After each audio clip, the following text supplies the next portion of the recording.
Thank you so much. So, okay. Yeah. So as Lama Yeshe says, paraphrasing Tsongkhapa, the dependent arising is the king of logics to prove emptiness. So let's look at the Buddhist teachings. What does all this mean, Well, we know, if we've studied any of this Lam Rim, this Tibetan packaging of all the teachings of the Buddha from A to Z, we're going to know that everything is geared, like any body of knowledge, it's presented in a nice orderly way according to obviously the level of the disciple. That's reasonable. You go study with, you want to go study a course of music with Kerry, he will give you he won't just throw a bunch of music in sort of grade 12 in the midst with violin and in the midst with African music. He'll have a system, he'll have labels, he'll have divisions, and he'll have sections. It's a great relief. It's how we learn everything. Otherwise we'd all be peanuts, So what's surprising to us is the Buddhist, is that spiritual teachings are like that as well. Certainly this is the Tibetan expertise coming from these amazing genius Indian thinkers, scholars, metaphysicians, psychologists, philosophers. From, as His Holiness says, I always quote it, it was these amazing Indians more than 3,000 years ago who are the ones who began the investigation into the nature of self, into the nature of the universe, frankly. I mean, that's a big surprise. If you ask a modern person, what is a Buddhist? Well, they're a person who sits down and closes their eyes and crosses their legs or something, and then gets a bit of mindfulness. I mean, it's sort of like thinking that playing Wimbledon is like bouncing a ball. So it's like, or Maradona kicking one. It's like ridiculous. It's way more subtle and more vast than that, So everything in Buddhist teachings in this Lam Rim package that Tsongkhapa has put together based upon marvelous scholar, yogi, saint, Atisha in the 11th century when he first came to Tibet. I think he kind of saw that the Buddhism had been there for a couple of hundred years, these great tantric practitioners coming from Padmasambhava in the 8th century, and they're kind of off in the sky, these amazing genius yogis. But I think he felt they'd lost the plot a bit. So they'd kind of lost, there was no sort of, so he wrote this little text, this deceptively simple little text called Light That Guides You on Your Way, something like that. And so Tsongkhapa so what he did was he took the essential points from all this vast body of knowledge, from Buddha, who then diverged from these amazing Indians, 500 years later, 2,500 years later, specifically in relation to his own direct personal experiential findings about the nature of self, about the nature of things, which is what we're going to discuss. He diverged in his own direction because he felt they hadn't gone far enough. They'd gone pretty far. They're pretty amazing geniuses, but they hadn't gone far enough.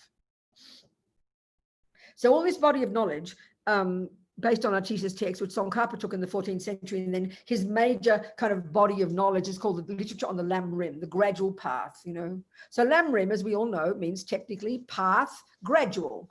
Well, guess what? Use a modern term, and that's a word called a course. You go to Kerry and you study music for 2 years, and he won't say, I'm going to give you a gradual path of music. It's kind of rather poetic, but he will. But we would refer to course. And as soon as you say the word course, we instantly recognize the meaning. Even though we're all Buddhists and we've been saying Lam Rim for 30, 40 years, we still go, what? The Lam Rim, what's that mean? We're sort of because it's not a term we're familiar with. A gradual path. That's exactly what it is. So you start with your music, you do grade 1, grade 2, grade 3, and eventually you graduate. It's a perfect term. So the Lam Rim means a course. And a course on what? What do you graduate as? Well, a Buddha, babies. A Buddha. So what's a Buddha? Look at this word. Buddha. This is telling us everything about Buddhism. It implies the methodology. It implies everything. The end result. So Bud, the etymology is so delicious. These two little phrases. Bud, or the equivalent in Tibetan, sangye, sang, implies the eradication, utter and total eradication from your mind, your consciousness, of all neuroses, all ego grasping, all attachment, all anger, all the nonsense, all the 84,000 ridiculous neurotic states of mind that Buddha has mapped, which came from the previous Indians who'd also mapped the mind. They're the ones who started the job. So then not only can we rid the mind of all the rubbish, we can grow all the goodness, which is implied by the second syllable, da. You've perfected all the other parts of your mind, which are the virtues, the valid parts, the wisdom, the clarity, the goodness, the kindness, the intelligence, the joy, blah, blah, blah. These are at the core of our being. This is what Buddha's saying. So that if that's the end, it's so simple. If it's the end result, If it's like saying, what's a gardener? What's the end result of your garden? Is that you're going to have pulled out all the weeds and all the rubbish and grown all the herbs and all the flowers. Well, that tells you the job, doesn't it? That tells you the job you want to do. You've got to learn to distinguish between weeds and herbs. Very simple. That's the job of being a Buddhist. It's almost so simple we can't believe it, because when we look at all the literature, it's so complicated, isn't it? We get completely lost. But that's the end result. And as Tsongkhapa says in one of his delicious, we must read one for auspiciousness for today, one of the Lamrim texts, one called Hymns of Experience. In that he says something like, all the teachings are to be taken as sound advice, because there's no contradiction between scripture and practice. So what that means is every word, every syllable, every instruction, every meditation technique, every philosophical concept, every bit of metaphysics, every bit of visualization, it's all as advice, is to be taken as sound advice. Is to be done. And what it leads you to is the end result of Buddha: rid the mind of the rubbish and perfect the goodness. And you could say logically, if anything in Buddhism doesn't help you do that, it's a load of rubbish. Chuck it out, give it right back to whoever gave it to you. It's a load of nonsense. It has to be rigorous. So it really is the same when you get a cookbook. Think about it. You get a cookbook. And the last sentence says, because there's no contradiction between scripture and practice. Okay, you get a cookbook and it's written by Fred Smith. And you assume Fred either is a valid cook who's experienced the truth of these recipes that he's putting in his book, or he's presenting his mummy's recipes and he's saying he's honoring his mummy. So he won't lie and say they're his recipes. So now, you know perfectly well that every word in that book, there is no contradiction between the recipe and the end result, which is the cake, because all the teachings will be taken as sound advice, which is to help you make a cake, because there's no contradiction between the recipes and the end result. We don't say it like that, but hear the meaning. That we know that's reasonable. And we know that this Miss Fred Smith, his cook, there are his recipes, we know he's tested them 37 times. Cooks are so rigorous, they would never dare put a recipe in a book until they've tested it 37 times and then taken a gorgeous picture of it. Now, we don't think of spiritual like that. We think, oh, I can make up whatever I want. People go to a meditation course and have some kind of cute feeling and they write a book, for God's sake. I mean, we're so arrogant, because we don't think it's rigorous. We don't think it's something you have to prove. We don't think it's something that you can learn to do. We just think it's kind of a little experience. We're so really kind of embarrassingly idiotic when it comes to spiritual teachings. So this Lamrim, Tsongkhapa's, style, presenting based on Atisha, based, of course, on all the Buddhist teachings. It's coming right back to the Buddha, back to the the great geniuses in the Landa monastery, and then back to the Buddha himself. All this unbroken chain of amazing beings, unbroken chain of amazing beings all the way to the present. Just like Kerry, my mum was a musician. She taught me singing. So I know that she got it from all the information about music, or like the cook, the same, that, my mother got that music from her teacher, who got it from her teacher. And you could track that right back in an unbroken chain of real musicians, genuine knowledge holders, Rigsid, knowledge holders, right back to Bach. You know it would be that way. If you got a bit missing in the middle, the lineage is dead. Same with cooking. My mother taught me how to make a cake. She got it from her cake maker, back to the who knows where. That's what lineage means. And this is why it's an oral transmission. It's an oral lineage. So obvious. It's so important. So all the teachings all the Buddhist teachings then are coming from the Buddha through this tradition of Atisha to all the amazing Tibetans up to us, through our teachers, Dalai Lama, Lama Zopa Rinpoche, whoever. So it's living knowledge. Every word of it has to be living knowledge. It's all to be taken as sound advice. And it all leads us inexorably, step by step, logically, to pulling out all the weeds and growing all the flowers. And you've got a Buddha. Then you're a Buddha, baby. That's it. That's the job. So, of course, it doesn't look that simple. It isn't simple. And why is because, and this is where we're getting to the point now with this teaching we're having this morning, it's not simple to do that job, although the technique itself, the logic of it is simple. Everything in the teachings has to lead you to recognize the delusions in the mind so you can gradually weaken them, so you can eventually get rid of them, so you can eventually grow the virtues until they're perfect. That's it. That's the job, that's the job. So all the Lamrim is presented in a nice orderly way, according to our capacity.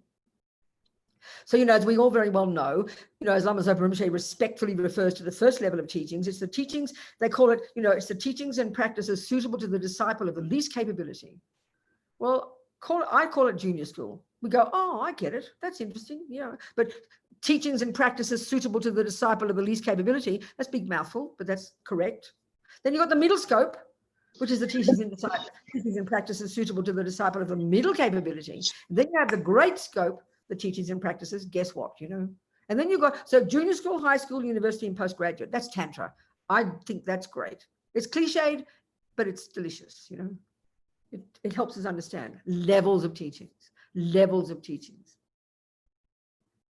So junior school and high school, using another analogy, which I repeatedly use, which I think is so helpful, that's the wisdom wing. But that's not enough. You've got to have the compassion wing as well, which is the Mahayana component, which is the university and the postgraduate. That's it. So the understanding, the understanding of wisdom, meaning the understanding of how things exist, the cutting from the mind of the delusions that prevent us from seeing how things exist, is actually a middle scope teaching. That's a Hinayana teaching. It's a Theravadan teaching. And when you do that one, you graduate at high school. But if you're on the Mahayana path and the way the Lamrim is presented, that is taught, that teaching is taken and presented at the end of the Mahayana whole path to enlightenment, in the framework of the 6 perfections of the Bodhisattva. Okay. So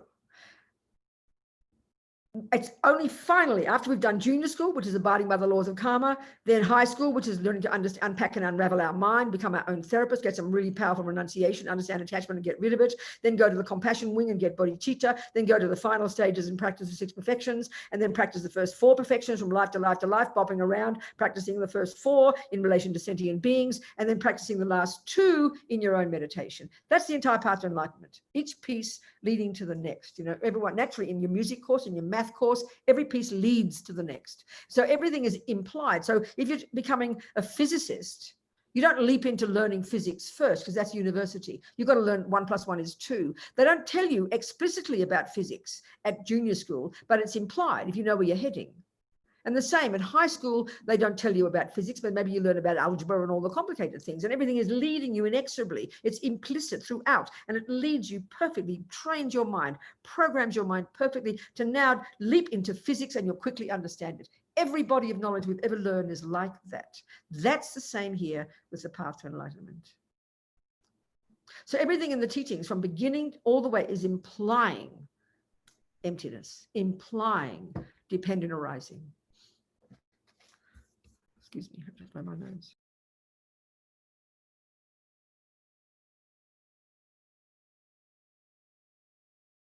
So let's look at the 3 scopes of practice, or the first 2 at least, the junior school and high school, the lower scope and middle scope, in the framework of dependent arising.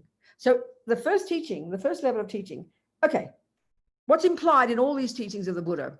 Okay, before that, there are various ways we can present the Buddhist path. The first one of them is that it is a method for getting happy and stopping suffering. Very clear, all the way. 2, it is a presentation of very clear ethics, very detailed and very precise method of practicing ethics. And 3rd, it is definitely a system for stopping ignorance and getting wisdom. So we're not sure if we want to stop ignorance and get wisdom. That sounds kind of cute, but we don't quite get it. We definitely know we want happiness. Not sure if we want ethics, but for the Buddha, all of these have to come together. You cannot have one without the other 2. It is an impossibility. And this is a very powerful concept. We understand when we say in our culture, wisdom, we get very excited. We think of intelligent people, the brilliant technology, the brilliant IT people, the brilliant mathematicians, the brilliant musicians, the brilliant scholars, the brilliant architects who've got heads full of amazing technical knowledge and are really extraordinarily bright and intelligent. But you listen to this. You could be the best architect on the planet. You could have a view of the universe as far as physics is concerned and win 47 Nobel Prizes. But you can still go home and beat up your husband and children because you have never thought of this as a relationship to happiness, and you've never thought of it as in relationship to ethics. Well, for the Buddha, you cannot have ethics without happiness, and you cannot have happiness without ethics, and you can't have wisdom without either. This is a really interesting point to get. Then when we get to that point, it's quite profound, And why? I'll tell you. Why we behave badly and have lousy ethics, and why we're always miserable and never stop suffering, is because we're not in touch with reality. That's the point. The thing that underlies all of this is wisdom. which seems very grand to us. So what does wisdom mean? Wisdom just means being in touch with reality, having common sense. 1 + 1 is 2, that's wisdom. 1 + 1 is 4 is idiocy. So wisdom is knowing how things are at whatever level. It's very simple. So Buddha's talking about a level of reality, though, that's pretty abstract as far as we're concerned. He's talking about the very ontological status itself of how everything exists. Now that we think, God, why should I know? Isn't that the realm of the clever physicists and those people? Why do I have to do it? Well, honey, because you're as thick as a post, because you're living in la la land, and that's why you suffer, and that's why you're not happy. You want to be happy, you got to get wisdom. You want to have, so that means you got to have good ethics, and you then got to get the wisdom part. That's it. They all fit together. It's integrated. It mightn't be evident to us like they don't state it like this when you study the Lam Rim. They take you one step at a time. So in the very first, so given that okay, this gets us to the essence of what Buddha is saying, which is why we're ignorant and why we suffer, is that in our mind, there are these layers and layers and layers and layers of misconceptions, of delusions, of mental afflictions. It's about, in Lama Yeshe's Mahamudra book that came out a couple of years ago, Lama was so amazing in the way he would use language to convey to us modern people in the most vibrant, practical way the Buddhist teachings. I mean, for me, it was like Lama was born a hippie, but no one knew. They must have snuck him off to Tibet and put him into Sarah J or something, because the way he used language, it blows my mind when I edit his teachings. He just has this extraordinary, back then, this extraordinary capability to choose the right words. His grammar was chaos. I mean, sometimes I read the literal transcripts of his teachings. I haven't got a clue what he's saying. You've got to kind of intuit it, because he didn't have any grammar or structure, and he didn't have any pride. He didn't care how he sounded. I mean, I'm so proud I don't want to speak another language and I might make a mistake. So arrogant, He was astonishing. And I remember in the preface of this book, I identified something like 21 synonyms that Lama, most of it which he'd made up in his incredible wish to convey to us this essential point about Buddhist practice, which is psychological, which is the mind, It blows my mind. He's amazing, so skillful. That was such a long parenthetical statement. I forget the first point. What was I saying? I don't remember. Never mind. I'll get back to it somehow. So we're talking about wisdom. Yeah, okay. So that's right. So given Buddha's saying that given that we've got all these mistaken conceptions in our mind that have two functions, they make us totally miserable right there, the very having of them. But two, the crucial one, and this is taught in high school. This is taught in the middle scope.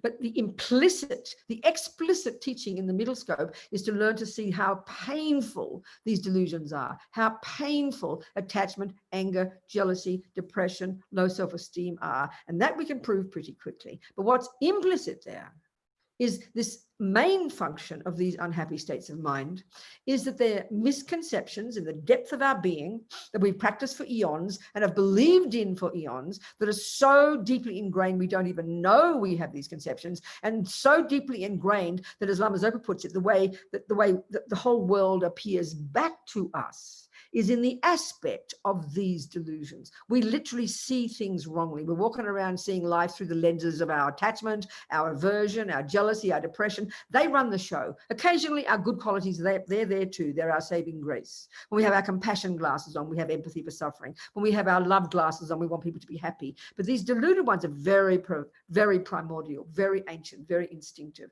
But they're so instinctive that we don't even think they're a problem. We just think it's the way reality is. And this is why we're so deeply suffering, Buddha says. So in the very first, given that we're driven by these crazy delusions, they lead us up garden paths, causing us to suffer, and therefore causing us to see things wrongly, and therefore causing us to harm others, which then perpetuates our suffering. Because in junior school, the very first level of practice, given that we're driven by these crazy misconceptions, the first instruction Buddha gives it, the explicit instruction, is given that every millisecond of what we think and do and say leaves imprints in our mind, programs our mind with those tendencies, and leaves seeds in our mind that will produce those experiences in the future for us. So in this sense, as His Holiness the Dalai Lama says, the law of karma, it's self-creation. We produce ourselves. So the explicit teaching in the very first level of practice, entry level, junior school, grade 1, as Lama Zopa says, is the first practice right this second is stop harming sentient beings. So you go, why, please, Buddha? Well, Jesus would tell you it's because God said. And if you do it, you're naughty and you'll get punished. I mean, simplistically speaking. And the reason it's wrong is because God said. This is a really important point. I always quote this. I asked my Jesuit priest friend, what is a sin by definition? He said, by definition, something is wrong because God said not to do it. Now, I'm not criticizing. This is a brilliant teaching if you posit a creator. It's totally correct. He said there is some aspect of natural law, meaning that God says don't kill. Why, God? Because I say so, because I'm the boss, and that's fine if you believe that. That's your view. But he says there's some natural law to it, meaning that people don't like getting killed. But the main factor that determines it's being a negative action, the main factor that it determines it's wrong, and this is a really major point to think about. Excuse me, sniffing all the time. I'm in Santa Fe and it's very dry here. I have an air purifier. I have a humidifier. The sky's always blue, you know, it's like 2 degrees out there, but it's always, oh no, it's not, it's snowing. Oh, sorry, it's just beginning to snow. Anyway, whatever, but it's very dry. So excuse me again.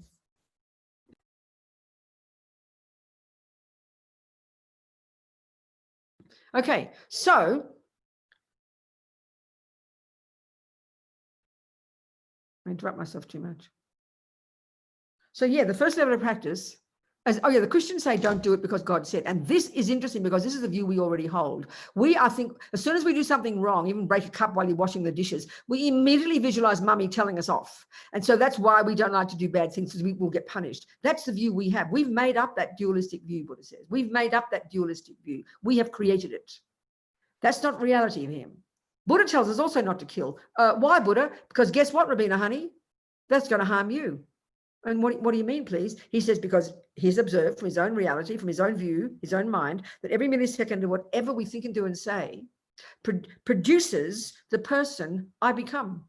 And that's a brand new idea to us. We know it's like that when it comes to cooking and music. I know every thought I have will definitely produce the musician I become. I can't just think F is there, but it's really D. It's nonsense. You won't play music. We get it when it comes to that, but we don't get it when it comes to producing the person we become. We do not get it when it comes to producing the person we become, you know, our emotions, our happiness and our suffering. That's Buddha's expertise, how to turn yourself into this marvelous person. And you do the job, baby. So he says, same as Jesus, don't kill. Why not? Because guess what, Robina? Everything you think and do and say will program you with that habit, will program you with that, and it'll happen to you in the future, and you'll even get a type of rebirth as a result of it. You produce yourself, sweetheart. So do you want happiness? Yes, please, Buddha. Well, then stop killing, stop stealing, stop jumping on the wrong boy, or whatever it might be. This is the first level of practice, because they're the heaviest level of negative karma, because they're the ones that harm others. So he defines at this level a negative action, one that harms another. But the reason he exhorts us not to do it is because it'll harm you. This is the one we completely miss in our culture. We think, oh, that sounds just selfish. If we miss this, we haven't got the whole Buddhist path done down properly. We'll make a mistake, you know. You've got to realize it's you produce yourself. Because then when you look outside on the compassion, when you go, oh my God, we're all in the same boat. Look at these maniacs causing their own suffering and blaming everybody else. This is how we all are, demented, you know. So the explicit teaching at the very first level of practice is back off and stop harming others. In other words, control, as Lama puts it, control the slaves of your mind. The mind's the problem, but your body and speech, the servants of your mind, they run around doing the job of the mind, don't they? They kill and lie and steal and jump on the wrong boys and eat too many cakes. That's your body and speech does the harm. So you control your body and speech first, please. We might have been practicing for 50 years. We still can't do this one. We still blurt out whatever we feel because we're so uncontrolled. This is the most profound level of practice. You set, you calm, you control, you discipline your body and speech, the servants of your crazy mind. You abide by the laws of karma. And then you do the purification practice, which is all this is first scope, you know, junior school. You then do the purification practice, which puts atomic bombs under the actions you've already done in the past, given for the Buddha that our mind is not physical. It doesn't come from mummy or daddy. It's not the handiwork of a creator. It doesn't start from nowhere. It's a beginningless and endless continuity of mental moments. That's Buddha's view about the mind. So, and given that this law of karma runs that mind, or all minds run within that law just naturally, excuse me, then I'm producing myself. Do I want happiness? I say to myself, yes, please, Robina. Well, shut up, girl. Put yourself together, back off and leave sentient beings alone. That's the first level of practice. But what's implicit there as we move forward in the path, we'll see it, is that karma, the law of karma, is a law of cause and effect. And cause and effect is the first level of dependent arising that Lord Buddha teaches us. And that's the first level at which he diverged from the Hindus. They've got a whole view that there is an intrinsic self, an Atman, that is permanent, uncaused, and that's the concept of a God as well, a creator. Buddha says this is not viable. This phenomena can't exist like that. That's the first level at which he diverged from the previous views. That's implicit in karma. Because what happens, think about cause and effect. Right now, all what we're discussing here is dependent arising, okay? Dependent arising. In this case, that things that I, in this case, the product called I, arise, exist in moment by moment, in dependence upon causes.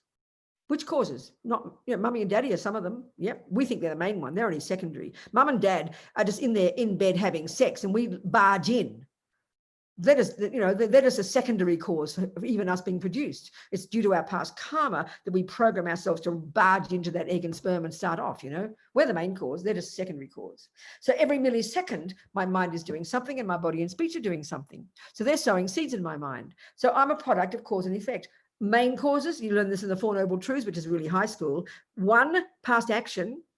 So Kerry punches me in the nose. What's the cause of that? I must have punched him 27 lives ago, whatever. I sowed the seed. And 2, it was driven by a delusion. 2 main causes of suffering, my action and my delusion. So I'm the boss, I'm the boss of my happiness as well.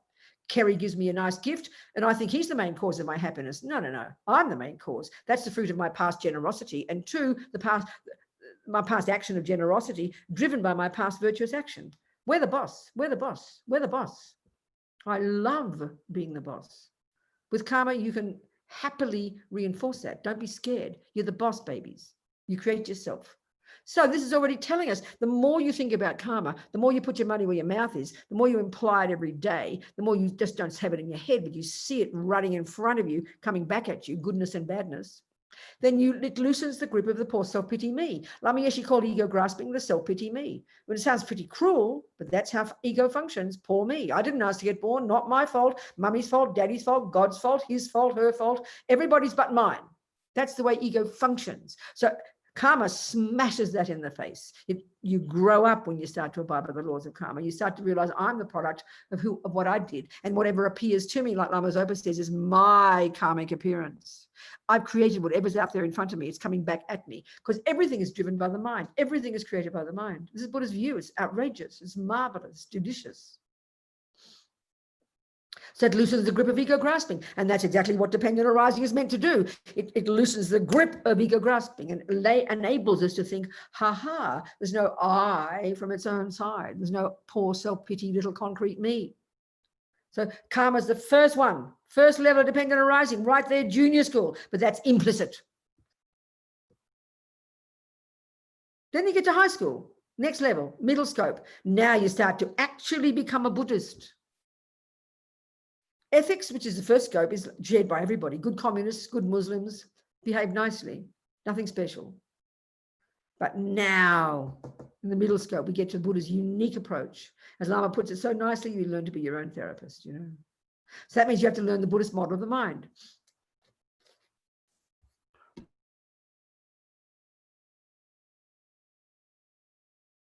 Which is very specific, very amazing. When you study the mind, blows your mind. The epistemological model, how the mind functions, and the psychological model, the contents. And this is coming right back from these Indians. They mapped the mind 3,000 years ago. This is a big surprise to us arrogant modern people who think Freud did it all or somebody, We're so ridiculous. Incredible, the teaching on the mind. And if you don't study it, then how do you interpret what's there? If you don't study botany, how the hell can you identify a weed from a herb? You cannot. I always remember this story when I was in a teacher centre, one of our centres in Australia, 2 hours north of Melbourne. It's very flat, kind of got lots of very low level kind of brush and bushes and kind of looks very boring to me. And I know zero about botany. I could recognise a rose and maybe a gum tree, In Australia, you have these gum trees, eucalyptus trees. That's about it. So one of my nephews, Justin, happens to be a horticulturist. So he's visiting and we're going the 5-minute walk from a teacher centre to the monastery we have there. It's a great big, 50 acres of stuff and they've got different things. Lama's got this big plan there to have it's all growing at the moment, big, like a village and nunneries and monasteries and a hotel and this huge stupa, which is a replica of the Gyantse stupa in Tibet. It's all coming along, you know.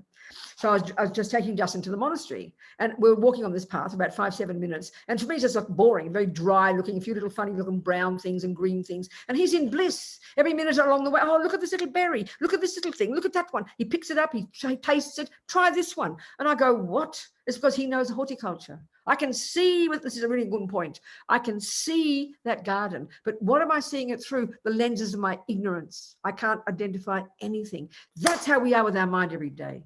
We say, oh, I'm feeling angry. Oh, I'm feeling jealous, but it's the grossest level. We only see our mind when it's vomiting out our mouth. We only see we're depressed when you're inert in bed and can't get out. We only see the delusions when they're vomiting out the mouth or when our behavior goes berserk, because we're so gross because we don't look at our minds. This is Buddha's expertise. So the implicit teaching at this level, high school, is to learn how these delusions, their one characteristic, they're painful. They're called disturbing emotions. Well, check the last time you were jealous, angry, upset, anxious, proud, low self-esteem. You know, the very having of that thought at that second, you are totally miserable. But we are so tragically ridiculous. We know I'm miserable, but why are you miserable, Robina? Kerry was mean to me. So we obsess about the external. Why are you happy, Robina? Oh, the cake was so delicious. We are so demented in blaming the outside world for all our happiness and suffering, that when you remember happiness from the past, you remember the chocolate cake. You remember the lovely times you had with Kerry. We think of it as external. We even think happiness is external. This is demented. Happiness is a state of mind. And the external, the Kerry or the cake, are just the mere catalysts. So we are so remote from our own mind, you know. In fact, as Lama Zopa says, the vast majority of all humans on the planet have no idea that what goes on in their mind, anger, love, compassion, plays any role at all in their lives. I mean, talk about schizophrenic, and Lama Yeshe would often say that word, so don't be insulted. We're so disconnected from how we feel. We're so obsessed with the outside, and like that barren ground at our teacher center, because I didn't have any knowledge, my eyes were working fine, but I didn't know, I couldn't interpret what was there. I just thought I saw this boring ground. Justin, because he had the knowledge in his mind, he saw it as this delicious paradise of delicious things. So that's why we've got to learn this Buddha's botany. We know the word anger and love. We think we know what they mean. You might have Freud's definition. You might have Jung's. That's fine. We're talking Buddha's here. We've got to know exactly what he means by these. And the level to which we can know our minds is so mind-boggling. We won't believe it in our modern psychology, in our neuroscience. But the Buddha's view of the mind is unbelievably sophisticated and subtle and nuanced, you know. And so at this level, to start to unpack and unravel our mind, be our own therapist, we need to learn Buddha's botany, and we need concentration, shamatha.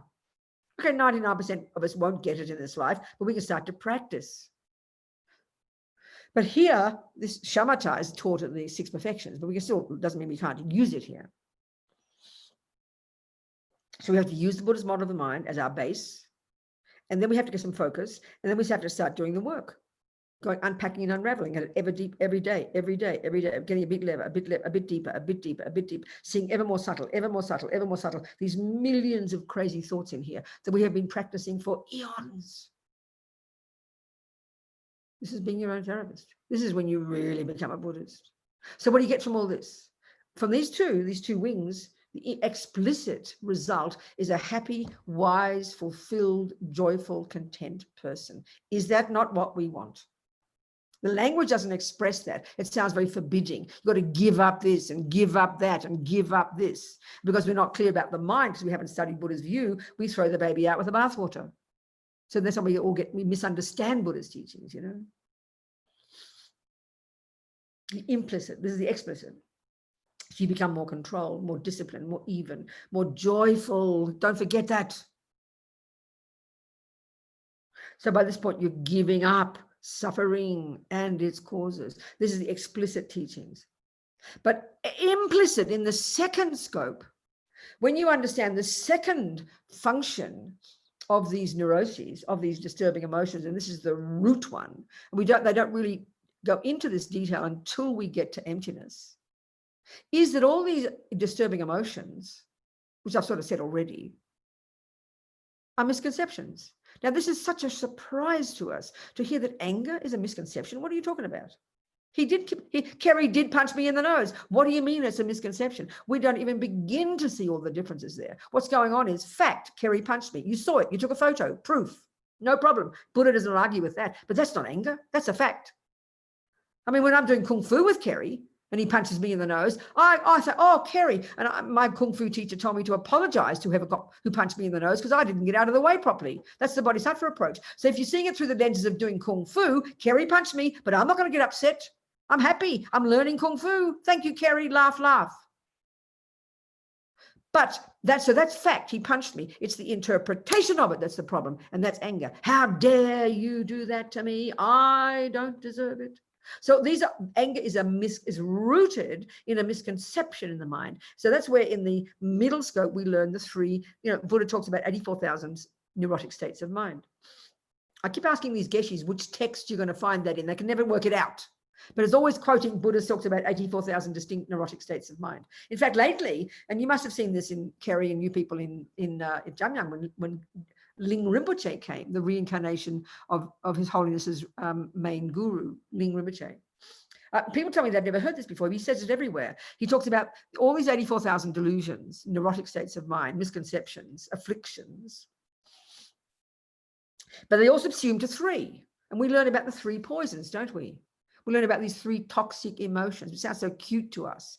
Ignorance, which gives rise to attachment, which gives rise to aversion or anger. These are the three. And if we can understand these three seemingly simple states of mind, we have a profound understanding of ourselves and everybody else, I tell you. Because this is the model of the mind that refers to all living beings, including the monkeys and the dogs and the hell beings and the gods.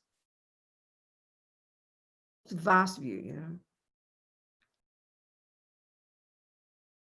So these three are crucial to understand, these three poisons. They're the summary of those 84,000. So Ling Rinpoche always says 21,000 of those 84,000 are rooted in ignorance, the first one. 21,000 are rooted in attachment, the second one. And 21,000 are rooted in anger or aversion, the third one. And the final 21,000 are rooted in all three. I thought that was wonderful. I hadn't heard that before. So anyway, the three poisons is a good start, okay? So you have to learn this. This is the essence of Buddhist botany, the essence of Buddhist psychology. Learn these minds. And then you start the real work of unpacking and unraveling your mind. And because you've subdued your body and speech in junior school, you now have got the wisdom and the skill to unpack and unravel this nonsense and begin the crucial job, like Justin could do, of distinguishing between a weed and a herb. I couldn't do it. I didn't know Buddhist botany. I couldn't do it. He could do it. He'd learned. So you have to learn it. Then your mind becomes a revelation to you. Then your mind opens up to you. It's like a revelation. But we all hear, oh, yeah, I know about love. I know about anger. No, you don't. Jung's view, your own view, not Buddha's. And we're talking Buddha here, people. So I hope you teach low rig there, Kerry, and teach it in depth. And use Geshe Tashi's wonderful book. You have to do it, Lynn. You make Kerry have it. You give it. You've got to do it regularly and do meditations on it. And then once you've got the label, once you've got the botany, then you slowly put meat on the bones yourself. That's practice. You can't be your own therapist. You can't be a Buddhist if you don't do this, I promise. Being a Buddhist is not doing your mantras. Being a Buddhist is not walking around with 14th century robes and a bald head. Being a Buddhist is not prostrating. Being a Buddhist is not even being ethical. It is in Buddha's teachings, but the essence of Buddha's teachings is the mind. That's his expertise. So explicit teaching here is see the suffering of it and get rid of it because you're sick of anger, you're sick of depression, you're sick of suffering. But the implicit teaching is how these minds function. They're liars. They mislead us. They lead us up garden paths. Then you get to compassion wing.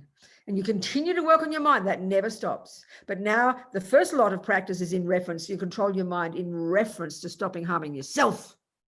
Now you continue to work on your mind in reference to how to help others.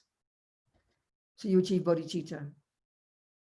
Amazing. I mean, for me, when I'm in Lama's Open, I was here, I always quote this. I was here a few years ago in Santa Fe, and Rinpoche had a meeting about the book I was editing about death. And Rinpoche just said to me, do you teach on bodhicitta? And I kind of blurted out, oh no, it's too much for me. It's too heavy, Rinpoche. But it is when you start to really understand the qualities of a bodhisattva. We love to hear about compassion. We love to see the Dalai Lama. We love to hear about bodhisattvas. We think they're all nice and sweet. But when you really begin to understand these teachings, oh my goodness, bodhicitta is pretty intense. The level of love and compassion that Buddha talks about is way, way out of the ballpark when it comes to what we understand. It's outrageous. Now, then after you've got bodhicitta, this amazing paradigm shift you make in your mind from the view of putting me first, which is a result of attachment. The main obstacle in the first stages of practice is attachment, to get what I want. The main obstacle in the bodhisattva path, because of attachment, is to put I first. So here, the whole emphasis in all of the stages from equanimity up through all the way to bodhicitta is to make this paradigm shift where finally others are in the front of your mind all the time. Now that sounds like mental illness to us. We think we're mentally ill. We hear about a person being like that all the time, which is what a bodhisattva would be from lifetimes of practice. We think we don't believe that's possible because that doesn't fit into our model. We factor in self-centeredness. We factor in selfishness. We factor in ego grasping and attachment and aversion as in our model of the mind, in our views in the West, and in our neuroscience. So our views are profoundly limited with respect. You know, this is something you can prove by reading the Buddha's teachings. So the Buddha's view, the Mahayana view, is outrageous what we can accomplish. So then the final stages of the path for the bodhisattva, who's now got bodhicitta and renunciation, is to now get wisdom, the third one. It's another way of framing this lam rim, as Tsongkhapa calls it, the three principal aspects of the path. We've got the renunciation from junior school and high school. We've got now bodhicitta, and now we go from life to life to life to life, because you have to take a long time to accumulate the amount of energy you have to accumulate to finally achieve Buddhahood. The first four perfections are the work you do in relation to sentient beings, bopping around, practicing generosity, morality, patience, and perseverance. They're the first four. You're stretching yourself to the limit, life after life. And you bop around from life to life, not wearing a halo. No one knows you're a bodhisattva. There's a saying in Tibetan, you don't know who anybody is, so don't judge, please. These bodhisattvas can choose exactly where they get born. They can become a beggar. They can be born. They can be your ugly old grandmother. You don't know. We're so deluded, we see everybody through the lenses of our own neurotic needs, you know.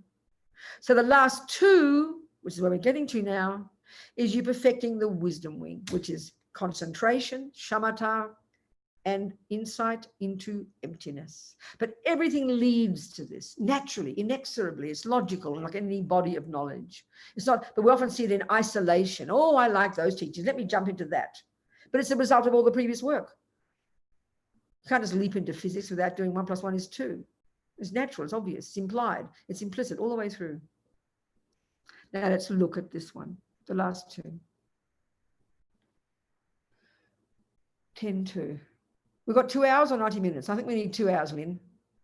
We've got 2 hours, good. So before I go further, now getting to the point of wisdom, dependent arising, as the king of logics to prove wisdom, to prove emptiness, ask some questions first. Not about that, because we're going to get to that, but anything else I've said so far, please ask questions. If there are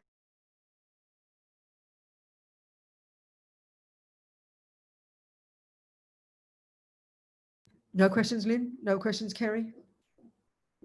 Nothing in the chat box? Nothing in the chat. People can unmute themselves if they want to ask Robina a question. Just go ahead. Grab the opportunity now for any questions about karma, about the mind, about what I've discussed already. Any questions? Well, think about them, maybe write them down, then we'll have another chance before we... Oh, yes, Rosalind, you go for it. Good, sweetheart. I haven't really got a question. It's just that with this lockdown, you know, since March, we've had to spend a lot of time on our own, not seeing friends and things like that. And being forced to be on your own, I mean, it's enjoyable to some degree, but it really, for me, because I haven't done long retreats, it shows more of my thoughts. That's right, Rosalind. Aren't you so lucky, darling? This is the point. Now you've got the chance to see our own mind and learn to distinguish between the weeds and the herbs. That's our job, Ros. That's what we have to learn to do, darling. And that's the trouble. If we're busy taking care of the breakfast and the dishes and the doing this and the worried about that, then we don't ever look. Now is our marvelous opportunity. And this tragically, Roz, is why many people go crazy on their own, because they don't know what to do with their minds. But darling, you do. You've got all the techniques in your little toolkit there. So you must be finding it very powerful and very liberating, because now you're seeing your mind. Yes. Marvelous. Yes, yes, it's true. That's the point, darling. That's exactly right. And that's why, you know, in our world, when they hear about a person who goes off even for a month retreat on their own, we think they're being autistic. We think they're mentally ill, you know, because we don't know how to look at our mind, because we define ourselves as social beings, and we even become who we are by interacting with others. That's the modern world view of a person. That's not Buddha's view of a person. We've got to put ourselves together in the wisdom wing, and then when we do go outside and be with others, we'll do a beautiful job. That's the wisdom wing, honey. So it's been this marvelous opportunity for all of us, you know. Exactly. But that's where we are forced to learn to, as I remember a friend of mine who's a Buddhist and a therapist, as she said, you know, this first stage is in practice, the junior school and high school, controlling your body, controlling your speech, controlling your mind. This is really intense work, Roz. This is really the retreat mode. The best way to do it is in retreat mode. So that's why in our daily lives, we've got to have at least find some time on our own, even if it's in the toilet, to have this space, because we can't see our mind enough and unpack and unravel it. But as my therapist friend, who's a Buddhist, said, you have to learn to have your hands in your own shit. Or I'd like to say, you've got to learn to taste your own vomit. And if we understand the Lama properly, we'll be happy to taste our own vomit. But our trouble is in our culture, because we think it's who I really am, and we freak out and we can't cope. That's our problem. So that's why we've got to have Buddha's view of the mind and know that this stuff is not at the core of our being, and know we have to identify it with courage so that we can change it. That's why if you look at a garden with lots of weeds overgrowing and suffocating your roses and suffocating your herbs, and you've never heard of botany, of course you get depressed. But then suddenly you learn that there is a system called botany, and even though your garden is chaos, you suddenly feel now optimistic because you've got the methods to change the garden. That's the view we have to have. You see what I'm saying? So marvelous, Roz. Well done. Yeah, but at the beginning, in the March, we had beautiful weather. It was sun shining every day. And I just enjoyed having the space and to enjoy the beautiful weather. But then now we're in winter. So I slowly had to adjust to looking at what's here. Finally, Roz, we get it. You've given up the attachment to the happy things. You've given up the aversion to the ugly things. And now you're working on the cause of it all, which is your rubbish mind. Well done, girl. Thank you, Roz. Good point. Can I say something? Who's I? Marijke. Which I is it? Marijke. Where's Marijke? Here. I know here is you here, and I'm trying to find your here because I'm looking on my screen. Oh, Never mind, I can hear you, darling. Talk to me. What for me you said, so we now in the time of Corona, we are more or less forced, or we have the time to get into ourselves. That's exactly what Roz was saying. Yes. So therefore, yes. Now, I feel so exceptional because around us are so many people who are suffering because of That's right. this. That's right. And now my big question is, what is my bodhicitta help to them? Okay, darling, this is the compassion wing. That's exactly, so it's totally important. So the compassion wing is how can I help? The wisdom wing is what can I do to fix my mind so that I can help others? And then the compassion wing is now what can I do for others? So this is the point, Marijke. It depends on your capability. I mean, it's sort of like if you see a whole group of people who are poor and you say, how can I help them with money? It's obviously dependent on how much money you've got. If you've only got £5, you've got to give them 1 penny each if you're lucky. But if you've got 40 million pounds, you can really be helpful, can't you? So here, in terms of your ability, use that as the analogy of the resources you've got. If it's up to the level of your ability. So if you've got incredible wisdom and see the minds of others, and you've got power to help every single person, honey child, you get out there. But we mostly see we don't have much capacity to help many people. So all we can do is help one person at a time. I mean, that's what I'm so moved by in this time. You're reading these endless stories of people. Some people are overwhelmed, are depressed, can't cope with the isolation, and wonder who is taking care of them. Other people, ordinary people, are saying, I'm going to get out there and do something. A little child went out there and started, getting support to bring in truckloads of food to poor people. Little old ladies sew something, make masks. Other people, you do whatever you can, Marika, according to your capacity. That's all we can do. And then we have the courage to see we can't help everybody, but that's the energy that perpetuates, that's the energy that encourages a bodhisattva to keep going on the path to become a Buddha, because then you can have infinite power to benefit so many people. You don't give up. That's the No, I never give up. I'm just happy to hear you. But it is very, very difficult when you pray all beings to be happy. When you pray the four Why, Marika, what do you mean by it's difficult? What part do you mean is difficult? Because, I'm the only one in a very restricted area. And I can... So this is the point, Marika. Beyond what you can do now, you've got to have the long view. The bodhisattvas have a long view. It's a bit like if you're studying to become a doctor, you know the end result. You know what you'll be capable of. You'll be able to heal all these people, will fix their legs and fix their diseases because you're going to be so capable. But right now, maybe you're at the level of practice where you can only dispense a Band-Aid. So you see all these suffering people. So if you're on the bodhisattva path, this is the courage of a bodhisattva. You can only dispense a Band-Aid right now. So you do that with a happy mind, but you keep your aspiration. Look at this suffering. I can't do much now, but I'm going to never give up working on myself and becoming a better doctor. So eventually I will be able. That attitude is what makes bodhisattvas persevere. It becomes grist for their mill. They don't get depressed by it. That's what's so profound. That's why they talk about the courage and the fearlessness of a bodhisattva. But we've got to cultivate that, Mariah. And this is where we have to know where we're at, sweetheart. So if you have no skill at all at how to heal people, and you walk into a war zone and see all these people with broken legs and going crazy, you will go mad because you have zero skill. But if you've learned lots of skills, you'll have some courage to leap in and help who you can. So the bodhisattva approach is you've got to have the wisdom to know how to help people, and then you've got to have the courage and the enthusiasm, and you do what you can. But remember, the bodhisattva path is continuous. You keep growing, keep getting more skillful, more wise, more brave. That's the brave attitude of the bodhisattva, to never give up. And that's what never giving up means. So you get enormous enthusiasm and enormous courage. That's what we have to come. Thank you. Thank you. Who else, people? Okay, why don't we just, yes, Laura. Sorry, hi. Thank you for this first pass. So my question is, first, I want to be a bodhisattva. Definitely, that's my aim. But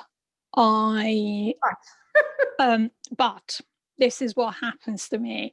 Sometimes when I look at the weeds in the garden, to keep to the botany metaphor, I kind of think there's loads in there. There's so many. And sometimes I think that's because I can recognize them. So I see them. There you go. Some of the times it's the mind frame is more around there's so many. Can they really be eradicated forever? And then you get depressed. You get fed up. You think, I can't do it, right? Yeah. Okay, Laura, I hear you. And in a way, sort of it's what Marika's saying, but not quite. But that is exactly how we are right now. So put it like this, again, using the botany analogy. If you have met botanists, you've seen the result of their amazing gardens, you've seen what they can achieve. If you don't see that, you will get depressed because you won't know it's possible. But when you've seen gardens, when you've seen amazing botanists, when you see the Dalai Lama, when you see Lama Zopa, when you see the evidence of amazing bodhisattvas over the centuries, then you know it is possible, and it is logic, Laura. That will give you the courage to continue. The methods are all there. That's the point, honey. We need inspiration. We've got to be inspired. I mean, right now I'm editing. I did it a long time ago. Then the attendant told me to stop. The biography of Geshe Lama Kontrang, one of these amazing friends of Lama Yeshe's from Sarah J. and Lhasa, amazing yogi. I'm sure he must have come to England at some point. He died in 2001. He lived in Vajrayogini's Pure Land, as Lama Zopa said. He was this amazing yogi who left Tibet in 59. He'd been at Sarah J studying all the stuff, did all his studies, all the initiations, all the practices. And then he had a dream, and Milarepa led him to this particular cave where Milarepa had meditated 1,000 years ago. And so he spent 7 or 8 years in 3 different caves, naked, no food, no sleep, 6 foot of snow in the winter. This is inconceivable to us. So he had such renunciation, such bodhicitta, such wisdom that nothing deterred him. So when you read what he accomplished, which seems a bit weird for us, what's he going to do in all those years? He's working on his mind. He's ripping out the delusions. He's becoming a Buddha. As Lama Zopa said, he lived in Vajrayogini's Pure Land. So this is, you just reading, I read it out sometimes in teachings. People are in tears because you suddenly go, my God, if he can do it, so can I. So that's what we have to do. Otherwise, if you get too caught up in the weeds now, you'll get depressed. And that's why it's so important to do occasionally the tantric practices, even simple examples of Manjushri and Tara and Chenrezig that are very different approach. So that the first level is like having your hands in all the weeds and all the shit. It's hard work, but necessary. But then occasionally you do visualization of Tara, this amazing blissful being in front of you who is the embodiment of all your potential. She's showing you what it's like to be a Buddha, and you identify with that. As the Tibetans say, you're bringing the end result into the present. It lifts you, it gives you courage and power and confidence, and you can identify with those qualities, the end result. That's like the best of positive thinking. We need to have those practices as well, Laura.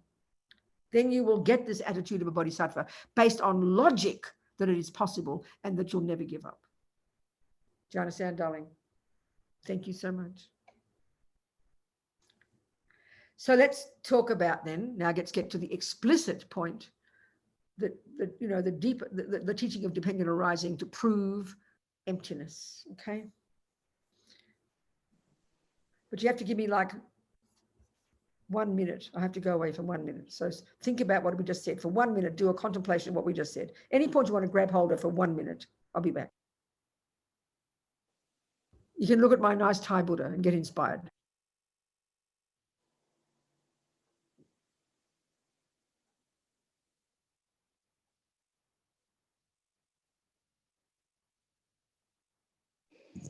Kerry, is something happening at Jamyang, London just now? Do you know? Not that I know of. Yes, there's pujas and prayers. Pujas and prayers. Does it start now? Is it starting now? You know, I don't know because I'd already planned to do this. Oh, okay. I'm going to check on my phone. You have to look on the London the calendar, not on the online calendar. Yeah. All right, thanks. You've got to put it on. Yeah. Thank you. I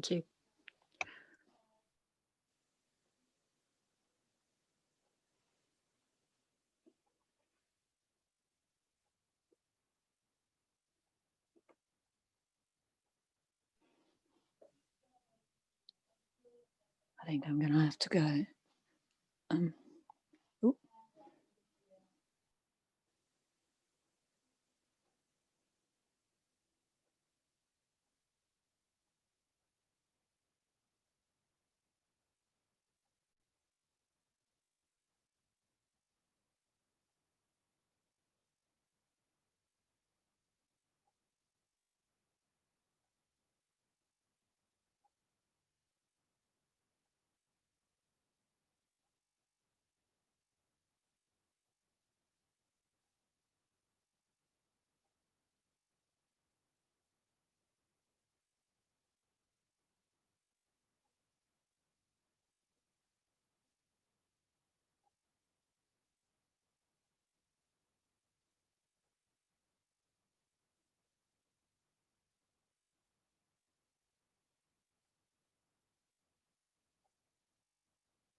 Okay, I'm back.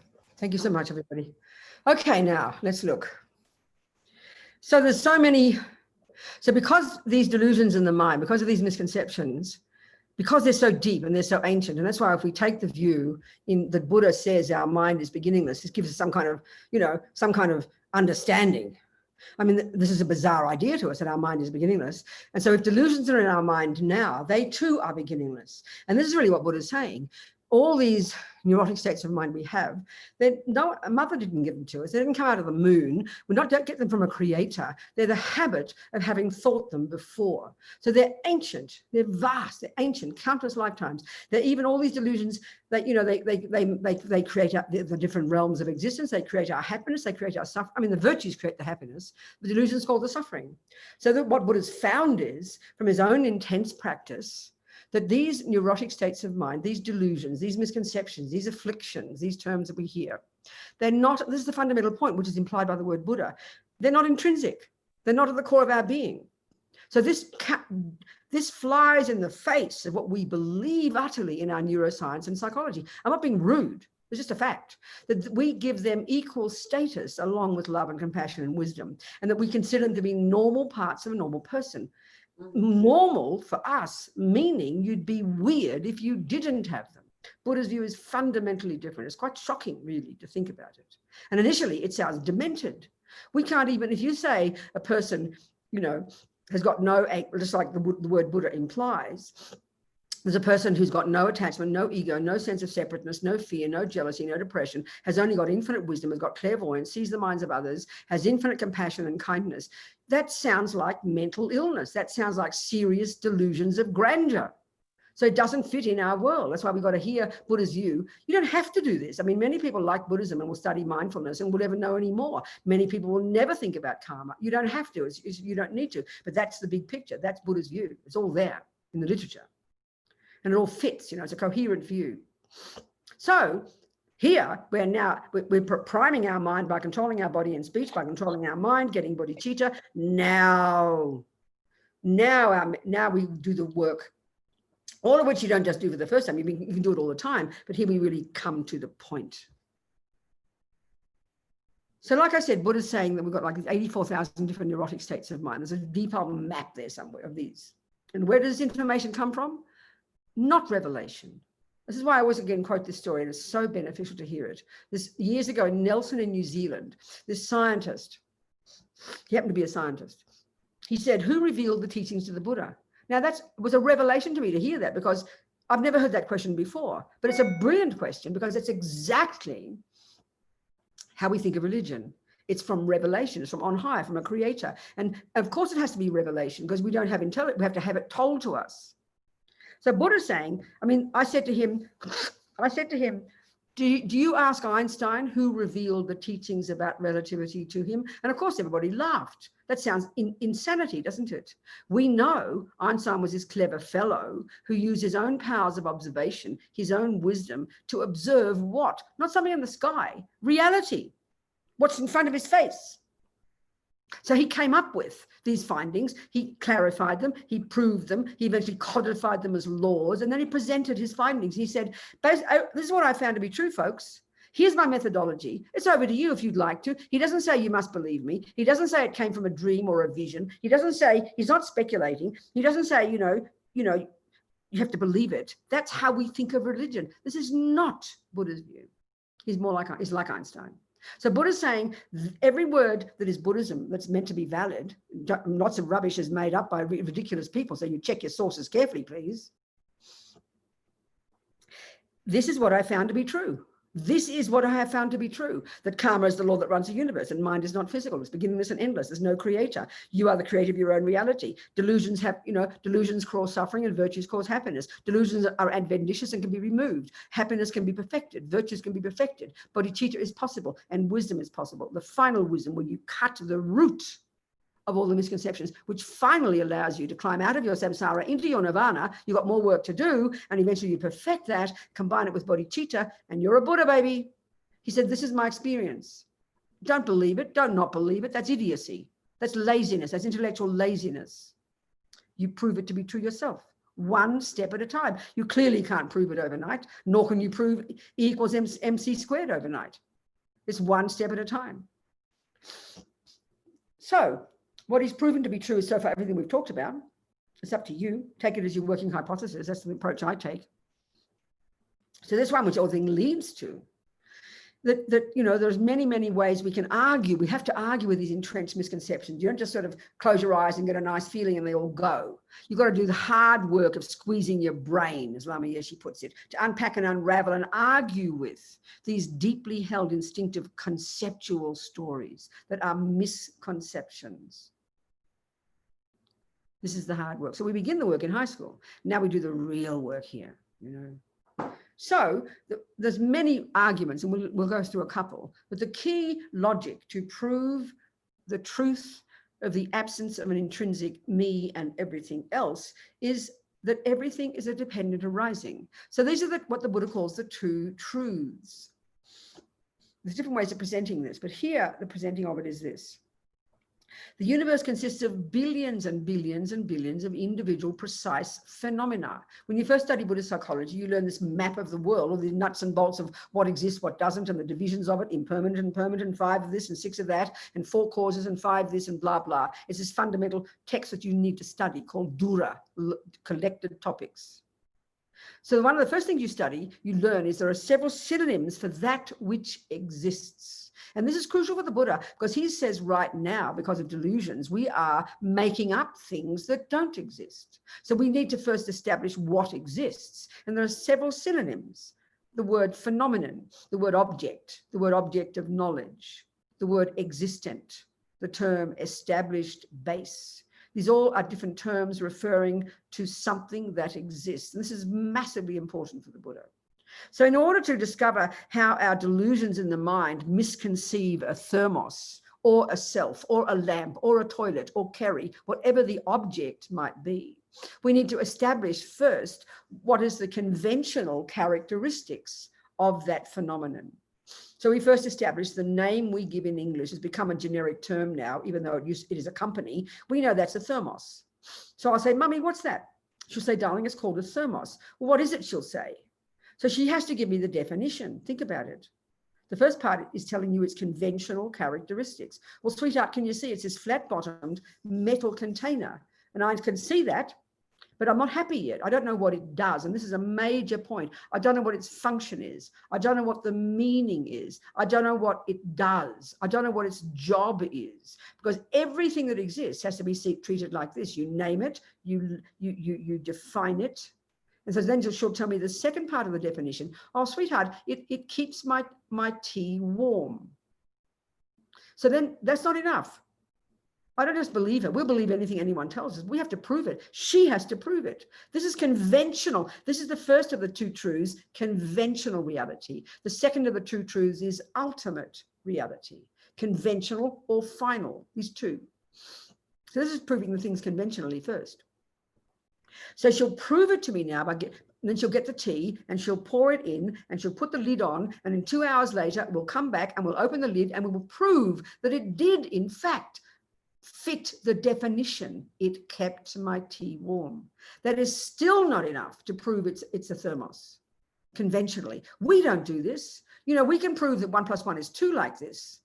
But when I say to you, I love you, and you say to me, I love you, we think we're agreeing. But if you wrote down your definition of love and I write down mine, we're talking 2 different languages. No wonder we all fight, because we're not just agreeing on our terms. We're not agreeing on definitions. This is crucial. We've all got misconceptions, different views of what words mean. But how can we discuss the meaning of a thermos if we don't even get it right conventionally? So then we've got to check. First, you say its definition. Then you prove that it does, in fact, hold your tea. It fits the definition. But then you've got to check that is there anything else around our world, some understanding of a phenomenon like this, that has got a different definition. And if it's not, then you'll shake hands, tick the boxes, and all agree. That's a thermos. Now the hard work begins. Because what Buddha's saying is this. With these delusions in the mind, ego grasping, for example, the root delusion, or ignorance, ma-ripa, the root delusion. Such when it's uprooted, that's the beginning of your nirvana. That's the one we've never done before. The Buddha says we've had shamatha, we've had single point of concentration in countless lifetimes, but we haven't used it to go all the way. We can even have had bodhicitta. You can lose bodhicitta up to a certain point. But we haven't realized emptiness. We haven't uprooted the root delusion. This is why we're still suffering in samsara, you know. So,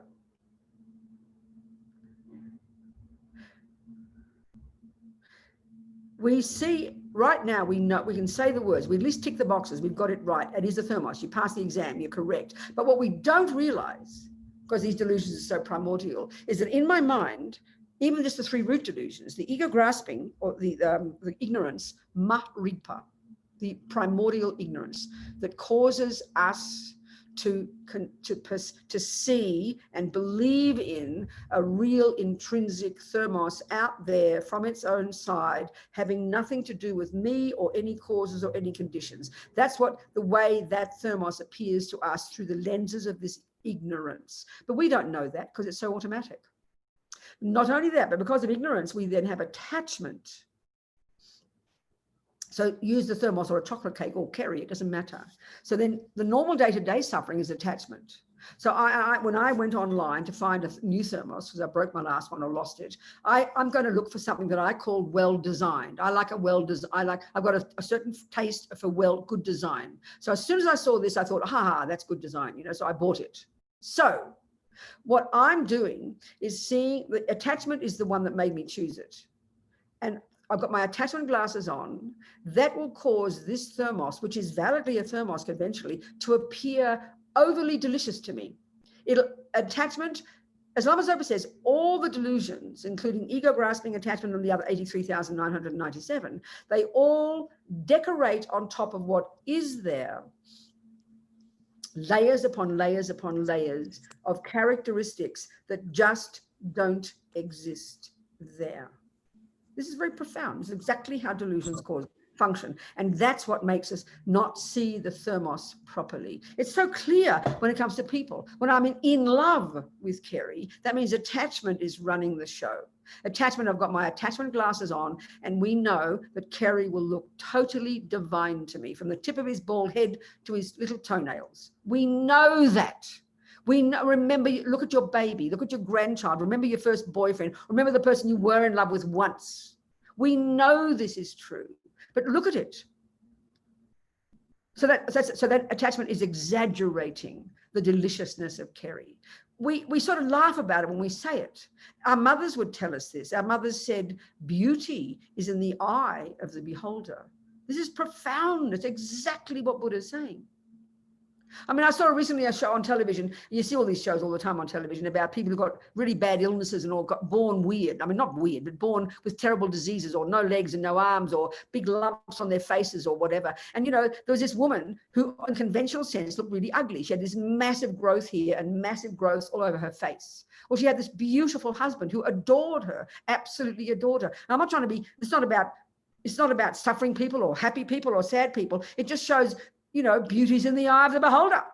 She would not pass a Miss UK, you know, a Miss UK beauty contest. I mean, we all know this. We all know this. But we don't join the dots. We don't join the dots. So attachment, the delusion, the main voice as a result of ego grasping. Ego grasping is a colloquial term for this ignorance that's the root delusion when it comes in particular to grasping at the me. And we're going to discuss the me in a minute. That's the object we cling to most. That's the central player in our head. We don't think of thermoses all day. We don't even think of Kerry all day. We think of I all day. So now the other aversion, when Kerry cheats on me, you know, suddenly next day, he hasn't got any older. He's still got the bald head. He's still got his little cute toenails. It's exactly the same Kerry. If you compared a photo of Kerry when I adored him and a photo of Kerry when I hated him, you will not see the difference. But yesterday I told you he was divine. And now suddenly today I tell you he's revolting. And you'll say, what's your problem, Robina? What happened? Well, I think Kerry's changed, don't I? No, he hasn't changed. He's been the same bloke as yesterday. My mind has changed.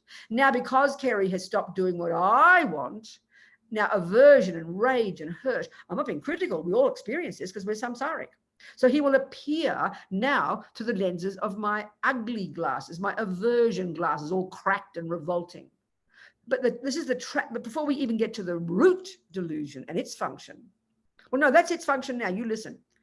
The root delusion is implicit in these two. It's informing these two delusions. So what ignorance causes to happen when you see that shape and color on the plate and you label it chocolate cake, and then attachment kicks in and describes it as the most divine chocolate cake since sliced bread. Attachment, which is exaggerating the deliciousness of the chocolate cake. Ignorance, which is informing the attachment, causes it to appear delicious from its own side, having nothing to do with me. That's what it means. That's what ignorance causes it to appear as intrinsically delicious, as if you put a spoonful of deliciousness in the recipe along with the chocolate and the flour. Or Kerry, if I'm looking at Kerry through the lens of attachment. Attachment makes him look delicious. Ego grasping informs the attachment and makes him look delicious from his own side. I'm this innocent victim here. What can I do but just eat up, gobble up Kerry for breakfast, you know? Because it's as if deliciousness is coursing through Kerry's veins along with his blood. That's what ignorance causes everything to appear like, as if it's got nothing, hey, nothing to do with me. I always remember when I was a radical feminist, a radical lesbian separatist feminist, in fact, there's many levels of, I'm sure you've never heard of a radical lesbian separatist feminist. When I was living in London, you know, I went to London when I was 67. No, I wasn't 67. Sorry, the year was 67. 1967, I was ripe and ready for revolution, became a hippie. Then I became a radical lefty. Then I became kind of gone to black politics, then feminist. Then feminist, I began with thinking, oh, I like feminism. Then I heard radical feminist. I thought, oh, I'm radical. So then I became a radical feminist. Then I became a radical, I gave up all the boys and became a radical lesbian feminist. And then I went to the outer edge of it and became a radical lesbian separatist feminist. As I said, you've probably never heard of them. Anyway, that was my mind. So my policy was, this is back in late 60s, early 70s in London. My policy was, because I thought I always took my philosophy seriously, right? I took it seriously. So my policy was, because men were the cause of all suffering, these idiots, you didn't need them on the planet. You need their sperm if you want a baby, you can get that easy enough, you know? I mean, I don't know if you've ever read about radical lesbian separatist feminists, have you? Anyway, it's still existing. I've got a few people somewhere living. You've never heard of that, Kerry? I don't believe you. There must be plenty around. I'm not being sarcastic. It was serious philosophy, and I took it seriously. So because men were the cause of suffering, and I had to realize put my money where my mouth was, one of my policies was, I dressed exactly as I wanted, of course. So I was quite nice looking. I had long hair down to my bum, and maybe I had short hair then, I can't remember. But I had a nice looking chest, you know. And so, you know, men are in that, whatever. So anyway, I was in Soho, went to a cafe in Soho, and this old fellow saw me, and then he started saying something about my nice chest, you know. So my policy was to abuse the man, because men did it then without any problem, because you know, now you get arrested if you dare to do it. But it was common, my common policy, and almost every day I went down to the street, I had to shout at a man and abuse him and insult him, and sometimes I'd punch him in the nose or punch him somewhere else. That was just my policy. That's what I did, you know. And most men freaked out, completely panicked, and didn't say anything. One guy, actually, there's another one in Haringey, in this section of all these Greek restaurants, this fellow was eating his fish and chips. This is not the main story, it's a side story. This fellow, I punched him in the nose. He said something about my chest, so I came up to him and punched him in the nose, and his chips went flying. But he was most unusual. He started to chase me down the street, so I was running down the street, and he got me and punched me back in the face, and my earrings broke and my glasses broke. But I remember having great respect for him. He was the first man to do that. Most of them just got shocked. Anyway, it was very funny. So, but the story, this fellow, the old fellow, he nearly burst into tears. And this is my point now. He said, if you don't want me to say anything, why do you look like that?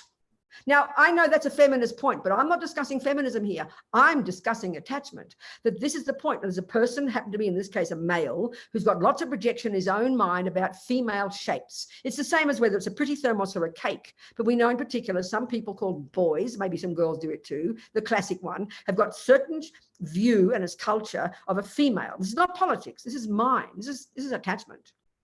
So he's got a view in his mind, very deep in his mind. And for him, a girl is an extension of his needs. This is how it is. His attachment is for girl shapes. So every time he sees a girl shape, he assumes that girl shape is there for his sake. That's how idiot minds work. We're all like that. That's what you think when you see the cake. Don't feel so special. When you see the cake, you assume it's there for your needs, so you shove it in the mouth. Well, he was offended when I insulted him. He was really quite hurt because attachment assumes there's that object that makes me excited, so I'm going to praise it. But that's attachment. That's what attachment, everyone does this. to every object out there. We objectify things. So it's a rather interesting experience. And I'm purposely not being feminist about it. I'm being Buddhist about it, you know. Anyway, so back to my attachment. So now we're getting to the root delusion. Attachment and aversion and delusions, they're both lies. They project something onto the cake or the person that doesn't exist there. They see it as yours. You know, attachment is possessiveness, mine. It's there for my needs. Attachment is a vampire state of mind, and it runs the universe, I promise. But what it's driven by, which is what we're dealing with here, is the root delusion, which causes the object to appear intrinsically that way. And meaning it's got nothing to do with me. That fellow, he just thought, you know, there's this object out there, you know. And then it was so perfect the way he answered. If you don't want me to say anything, then why do you look like that? That's like saying your mother makes a delicious cake and then you blame her. But Mum, what do you expect me to do? Look, you made it so delicious. I've got no choice. The cake is just vibrating delicious at me. You know, it's the cake's fault. Don't blame me for being greedy. That's how we all think. We blame the outside world, both for making us happy and suffer. That's the delusions. But the ego grasping is the one that makes it intrinsic. Makes it seem it's in the nature of the thing. I'm this innocent victim. Look at me. I can't help it. What am I going to do? I'm going to eat the cake. That poor fellow, what can he do? His little thing will stand up and he'll jump on me, you know? It's not his fault, is it? That's how we think. That's the idiot mind of ego. That's how we all think. We're slaves, craven, blaming the object. When Kerry's nice to me, what choice do I have? He's been nice to me. Of course I'm going to get happy. We're like infants. We have no control over our body, speech, and mind. This is why Buddha is so outrageous in what he says we're going to accomplish, you know? So we're describing here the function of the root delusion.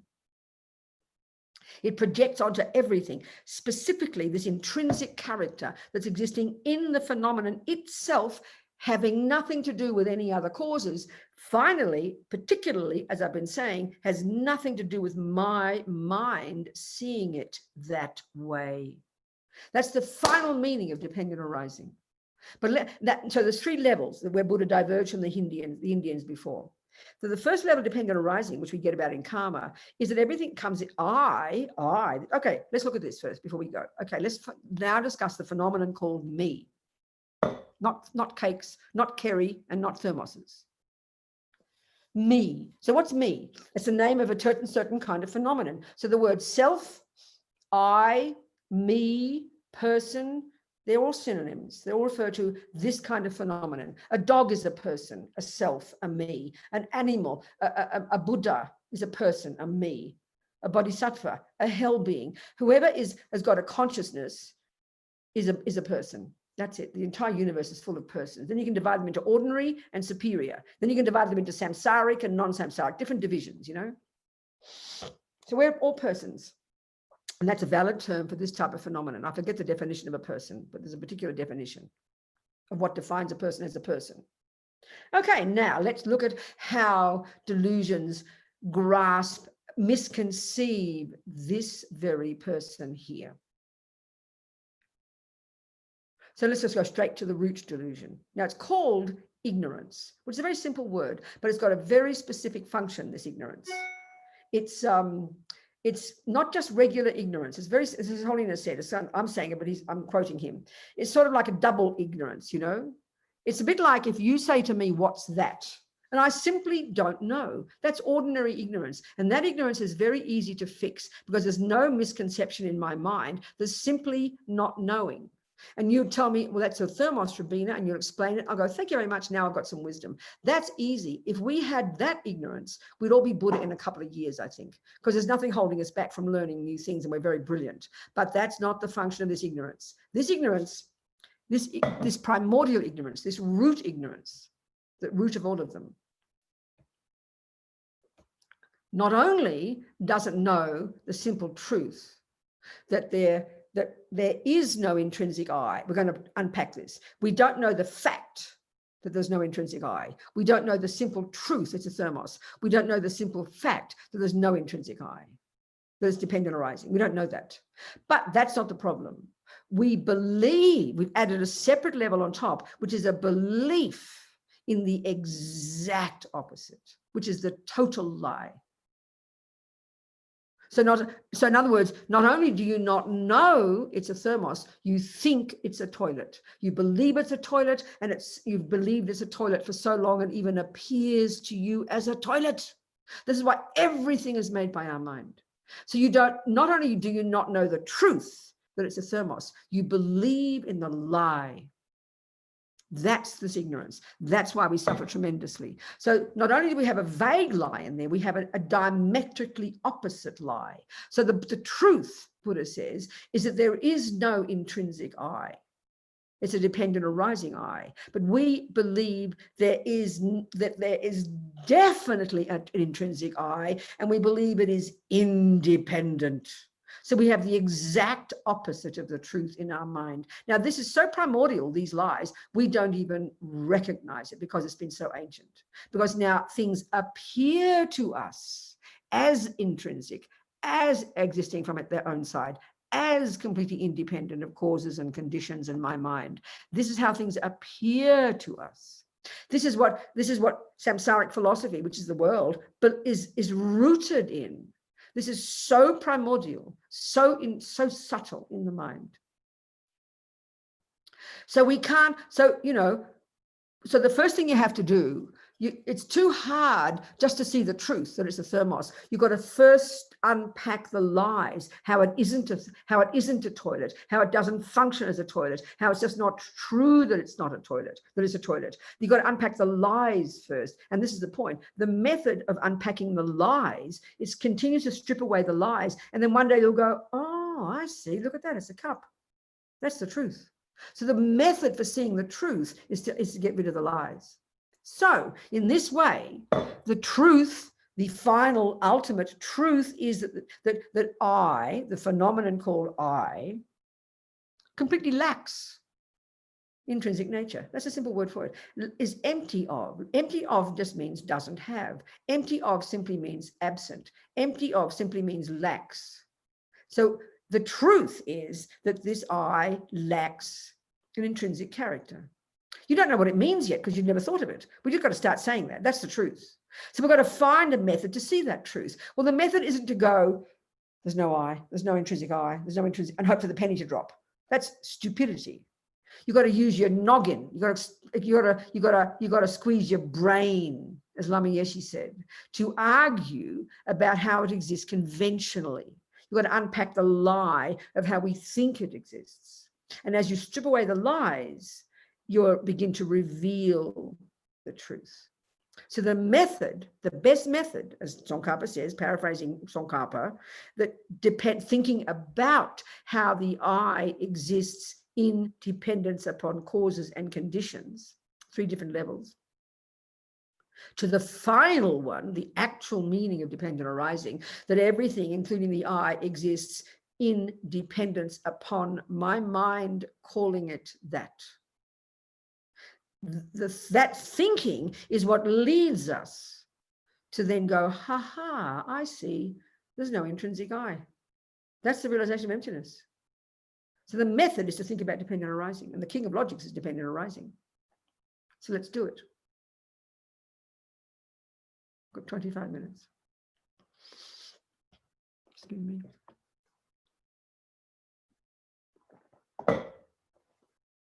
Okay.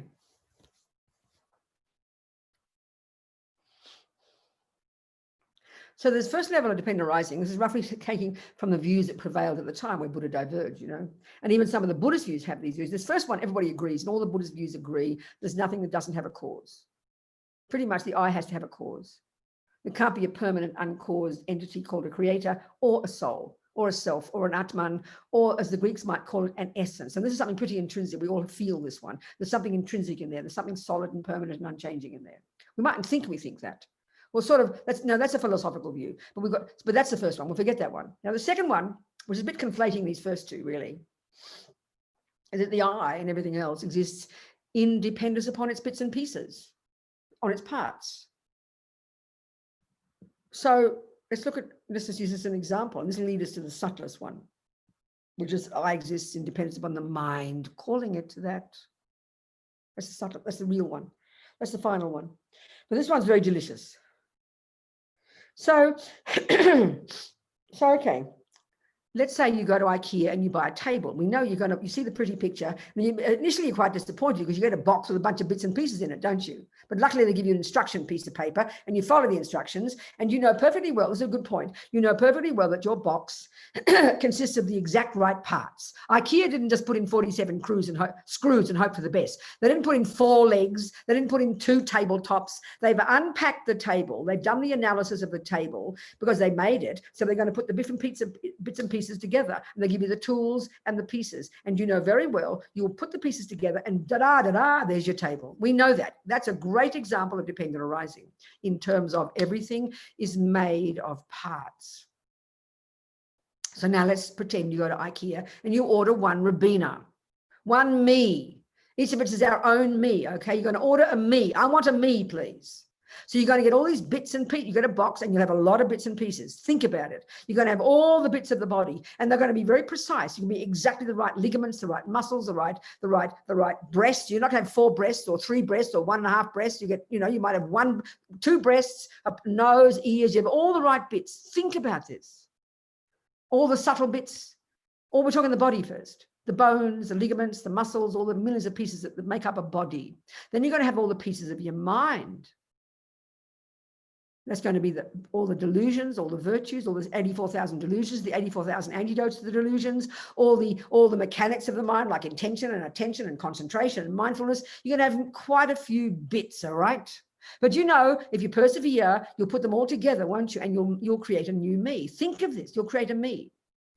But all the time you're putting the pieces together, there's this deep assumption that you're going to eventually discover in a little packet in there somewhere, you'll keep looking for it, a special piece, a very special piece, without which it will not be a me.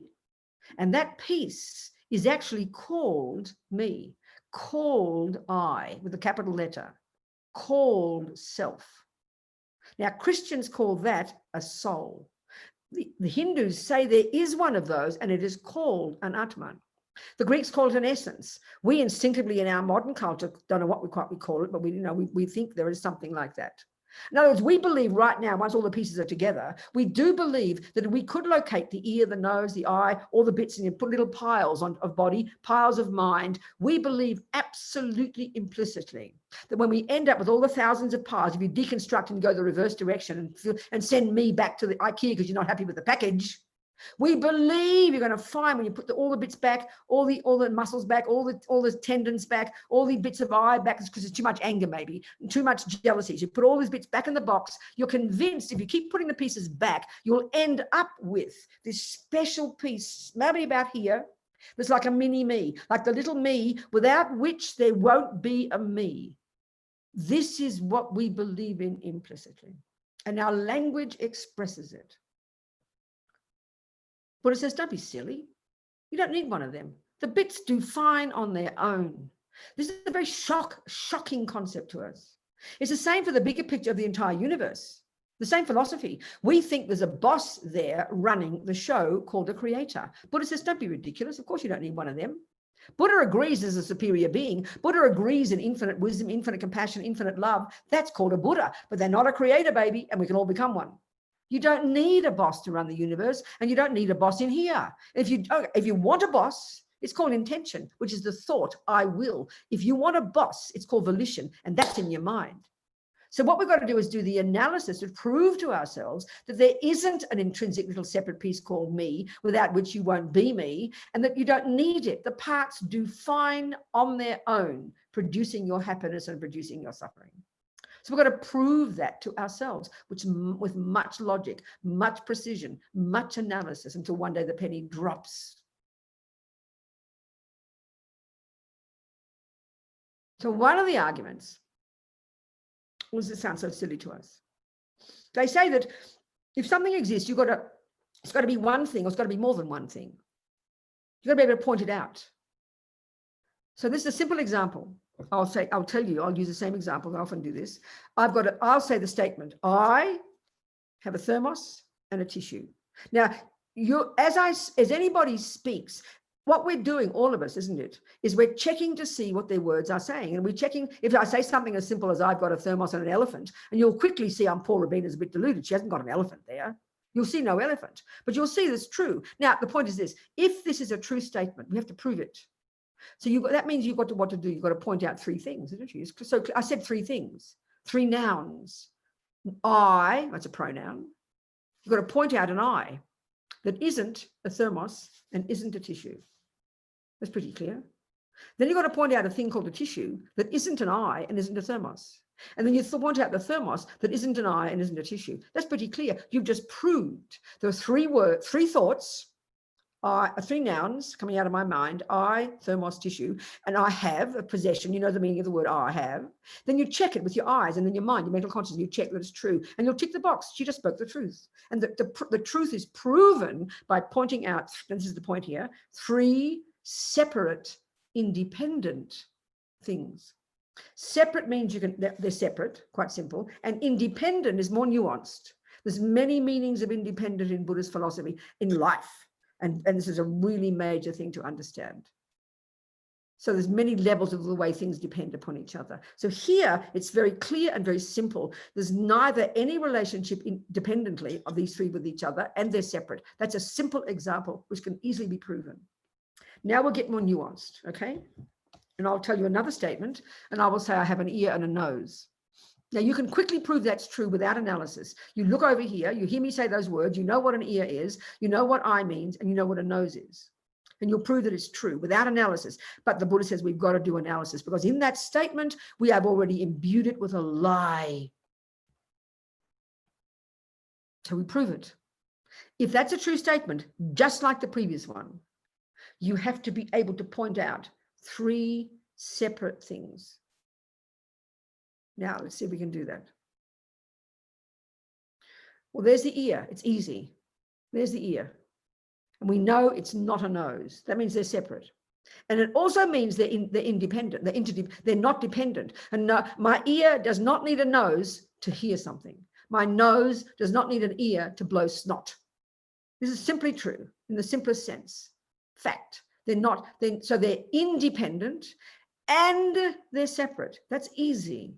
But then let's look now for the third object that is separate from the nose and the ear. Now that's what we're looking for in IKEA. We're looking for that piece that, as my friend Pende says, is walking hand in hand with the ear and the nose and all the other bits to do the job of being Robina. Buddha says you won't find one of those. There isn't one, and that's the search we have to do. And this is the proof that there isn't one is very simple. When you say to me, Kerry says to me, oh, you've got an ugly nose, Robina. No, even more simple. When my nose is bleeding, it's hurting, it's painful. He punched me in the nose, okay, and it's hurting. That's a fact. And I'll go to the doctor, oh, I'm in pain. Well, Robina, dear, which part of you, dear? You've got to be more precise. My nose is in pain, so he'll fix my nose. Now, we will say, I am in pain. My nose is in pain. We'll say that, won't we? Or even more precise, we'll say, I am in pain. Or I'll say to Kerry, how dare you punch me? He'll say, Robina, I didn't punch you. I punched your nose. Let's be precise here. So we laugh at that.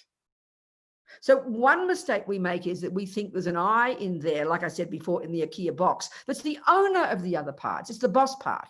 That's the main part, without which there won't be an I. It's the main piece. It's the one that gives it energy, gives it reality. That's what we think. There's an owner, a separate piece.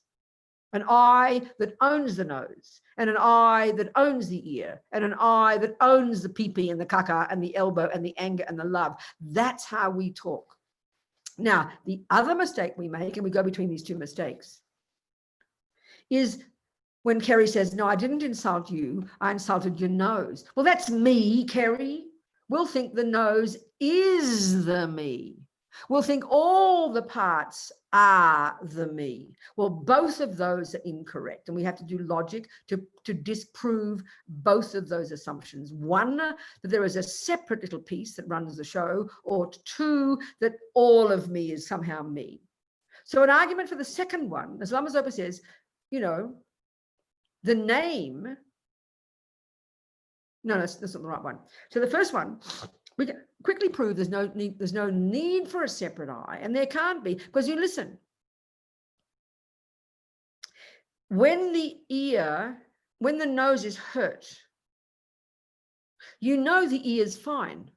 The ear is not touched. The ear still listens. The ear is not painful. Everything is good. The ear works perfectly. So then the ear, that means it's independent of and separate from the nose. That's easy to prove. Now, if there is a separate piece in the IKEA box that is the boss that you plug in and suddenly becomes Robina, if there is that separate piece, then that eye, if it is separate from the nose, just like the ear is separate from the nose, then the eye won't mind if the nose is bleeding. The eye, like the ear, is watching the poor nose suffer and going, oh, phew, I'm glad it's not me. That's what the eye would be doing. Now, this is where we get to more nuanced level of dependence. There is an eye, but it's more subtle, it's more nuanced. It's the eye and the eye and the nose. There's two nouns. There is an eye, but you can't separate it from the nose. So they are separate. They're different, but they're dependent. They're different, but they're dependent. You can't separate them. Look at this simple example. I will say my thermos has a base. There it is. Look, the base. There it is. Look, a round piece of metal. So that's two nouns, isn't it? That's two nouns. So the assumption is you can point out a thermos that isn't the base, and you can point out a base that isn't the thermos. Well, I'm sorry, you can't. Take the base away. What have you got now? You've got a round piece of metal in this hand, and you have a hollow tube in this hand. So you can't separate a base from a thermos. So the base and the thermos are different, but they're totally interdependent.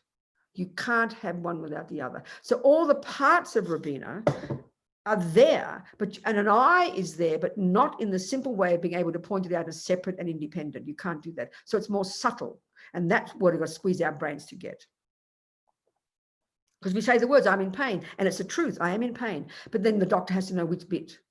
So the eye, the gross mistake is we want to point out a separate eye. It's not. It can't be, because it wouldn't worry. I would feel relieved that it's not getting hurt, just the poor old nose, you know. So the other argument that the eye is it's all of me. Well, if your ear is you, that has to be the one, it's got to be synonymous.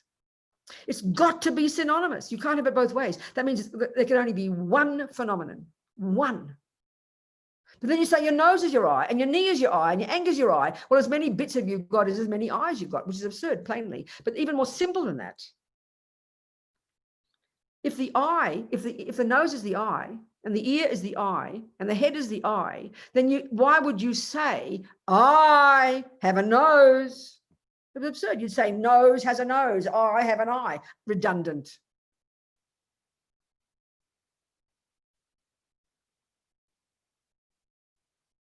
So we're going to do this kind of thinking. They debate on this for years and then meditate for several more years to get it. Because ego, you see, delusions aren't just emotions. They're deeply, primordially in the bones of our being from eons of believing them, to the point where even things appear like that to us. So it's going to take a long time to unpack and unravel and deconstruct these lies. It takes, that's why, it takes incredible purification and much practice and much living in vows and putting atomic bombs under your delusions and practicing lots of virtue and doing years and years of practice. You can't just get this overnight. It's exactly the same. We hear in Tibetan Buddhism, don't we, about all your preliminary practices. We don't know what it means, Well, it's like this. Let's say you go to the tennis and you see Federer. Well, you can see, what's that? Never mind, you see Federer.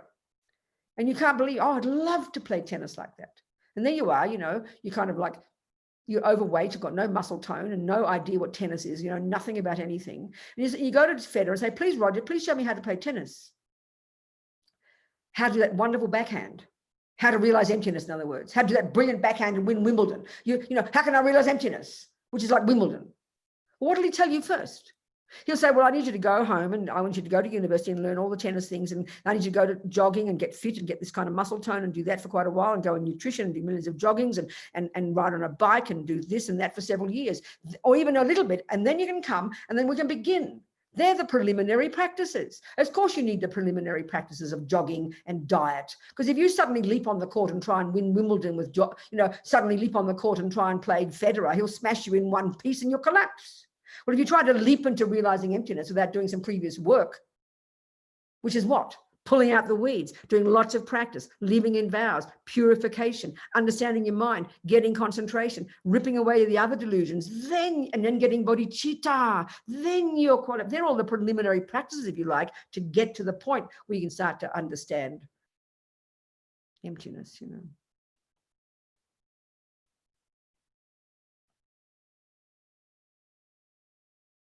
So there's more to say.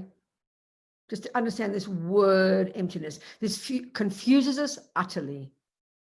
We might go over 5 or 10 minutes. Is that okay, Lynn? If people have to go, please, excuse me, you can go. But we need a little bit more to talk about, okay? So the other one is we've got to know this word emptiness. This is the biggest word that completely throws us. We get so confused by this word. And understandably, because it sounds like a nothing. It sounds like nothing. It's pretty simple. It sounds like nothing. But it's not. We understand it simply when we use the ordinary word in daily life. We understand it. I pick up my thermos and I'll go like this. I'll go, oh, my thermos is empty, I'll say. We know perfectly well, because we know what a function of a thermos is. Now, if you didn't know what a thermos is, it would hold your tea, you wouldn't know what I meant when I said it's empty. Of course you don't know, because you don't know what a thermos is. But as soon as you learn that a thermos is a thing that holds your tea, and you go like this and discover, oh, my thermos is empty. It's empty of tea. Hardly rocket science. You look in your bank and you're convinced you've got £5,000 there because you decided you want to come on. £2,000 is all you need to come on the trek next year to Laudo with me, because we hope to do one in October, going to Lama's wonderful cave up in the mountains. And you're saving your money. Even less than £2,000 will get you there, actually. And you've been saving up your £2,000, and you're convinced there's that £2,000 in the bank. Hear my point. I was convinced, listen to this, I was convinced there was tea in my thermos. Why else did I do this? So I was expecting tea. This is a major point. You don't go into the crockery shop and go, oh, mummy, all the cups are empty, because you don't expect tea to be in the cups in the crockery shop, for God's sake. So this is a really major point. Why you say, always surprised, oh, my cup's empty, is because you were expecting something to be there. This is a really major point, and you'll get it when I get to emptiness. So the same with your bank account. You have a vivid picture of your precious £2,000. And you open up your computer, you put in your password, and then you see for a millisecond, you see the truth, which is 0. And then you have a panic attack. Oh my God, where's my precious £2,000? So in other words, you're saying, oh my God, my bank account is empty of £2,000. That's the point. So it's specific. I'm not thinking my cup is empty of an elephant, because I'm not expecting an elephant. If I am married to Kerry and we lived together for 47 years, a happy couple, and I come home one day and there's a note, I've left you for Fred, Kerry said. What do you think I'm going to notice for the next years, if not for the rest of my life? Every time I come home, it'll be agony, because I will be vividly conscious of this terrible lack of Kerry in my house. So I notice the emptiness of Kerry, the absence of Kerry in my house, because I'm expecting Kerry to be there. I want Kerry to be there. So this seeing the absence of something is absolutely dependent upon expecting it to be there. You don't see no tea. You don't see the absence of tea in the cups in the crockery shop. If I've never heard of Kerry, now you will come home to visit me and you've never heard of Kerry, you will never in a million years ever notice the absence of Kerry, because you didn't expect Kerry to be there. Now, these are depressing absences. But discovering the absence of the fantasy I that we have believed has existed since beginningless time is the most amazing, blissful, joyful discovery of the lack of something. As Lama Zopa says, the yogis are in complete bliss when they finally discover the truth that there never has been, isn't, and never could be an intrinsic I. So when you finally see nakedly in your subtle concentration, finally see the truth that there never has been, isn't, and never could be that kind of I, that's the realization of emptiness. So in other words, the only person who's going to see the absence of an intrinsic I is a person who has believed in an intrinsic I. And that's every one of us. So there could be T, there could be 2,000 pounds, there could be Kerry. There's simple examples. But a better example in the world of a happy absence, like seeing there's no I, is let's say you convince someone, the doctor's told you you've got cancer. So there you are, we're in the full flight of our love and our relationship, Kerry and I. We've got babies and houses, and we're so happy and blissful, and we believe we're permanent, and we believe life will be eternity. That's how we think we've got attachment. And then suddenly I'm shattered to discover I'm going to be dead in a month or something, you know, shattered, horrified. You have to come to terms with it. You've got this grief, you go through the loss, you go through the pain and the suffering. You're absolutely terrified because you believe, you know, you believe in the presence of cancer. You believe in the presence of cancer. And then you go back to the doctor and she said, oh, sorry, Robina, I made a mistake. I gave you the wrong x-rays. There's no cancer. So can you imagine the bliss you're going to discover?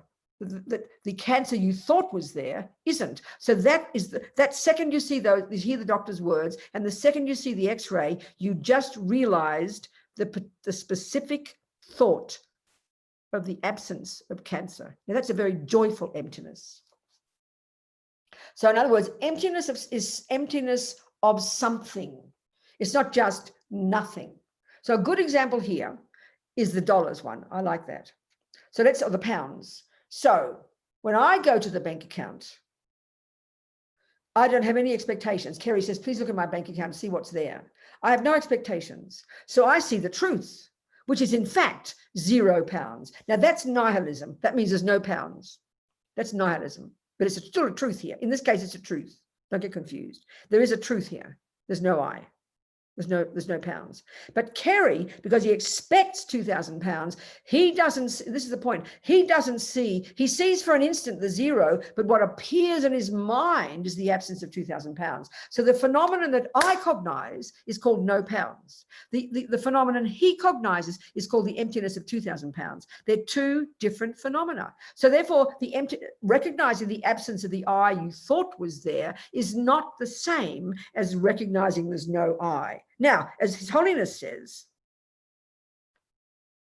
the I isn't empty because you can't find it, and you won't find it. You won't find a single pound in that bank account. It's true, you won't find an I, but he says that's not the real premise. The real premise is the I is empty because it's a dependent arising. This is where the two truths totally come together.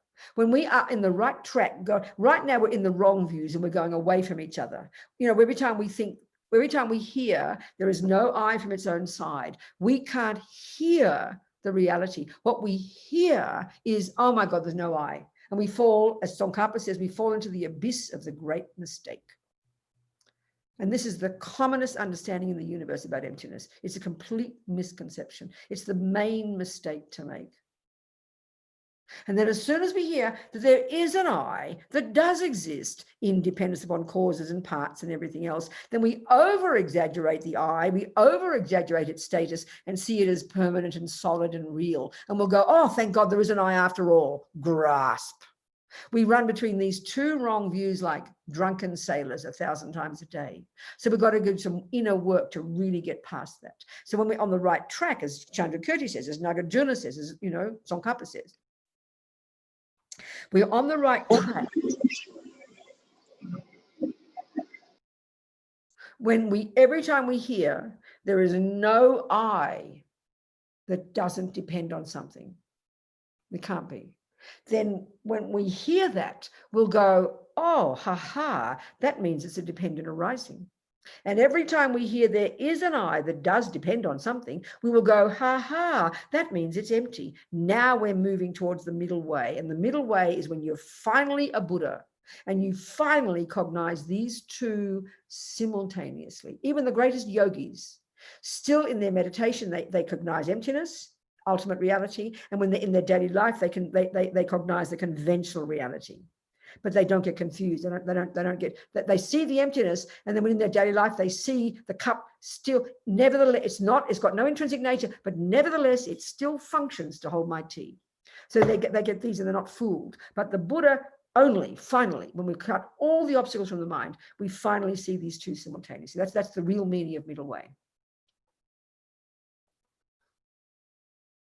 So emptiness. So in the Heart Sutra, in the Heart Truths, the Buddha says, well, actually through the mouth of Avalokitesvara, there's different ways Buddha gave his teachings, and the Heart Sutra is one of these. So he's sitting there blissing out in meditation, and he's channeling his thoughts into the mouths and minds of his disciples, Avalokitesvara as a 10th level bodhisattva, and Shariputra. So they're doing the talking, but that's his teachings. So when Shariputra asks him, you know, what should you do to realize all this? And then Shariputra says, you know,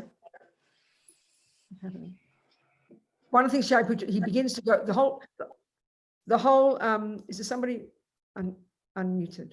Mute yourself. They're all muted. That's okay. So anyway, what he says is, he starts to, what the Heart Sutra is, he gives a long list of all the components of the universe. First of all, the 5 aggregates, then the 18 constituents, the 5 states of the 5 consciousnesses, the objects of the consciousness, the subtle energy of the link to the 5 consciousnesses, the 4 noble truths, the 12 links, and so on and so forth. And he says each time that there's no this, there's no that, there's no this, there's no that, and we have to. So what he says in the beginning, he says, this is taking the 5 aggregates, which is one way Buddha presented in one of his sutras about the components of what we are, what make us up. So the first one is called form, which is our physicality. So he says, form is empty. Then he says, emptiness is form. Then he says, form is nothing other than emptiness, and emptiness is nothing other than form. So what does he mean by that? What he means is this. And I'm just quoting teachings. I'm not so clever. I'm just quoting what I've learned, okay? I trust my sources, Dalai Lama, Lama Zopa, etc. So what is it's like this, okay? Because we think as soon as you hear there's no I, you chuck the baby out of the bathwater. As soon as you say dependent arising, there's something that's intrinsic. We go between these two, these two extremes, okay?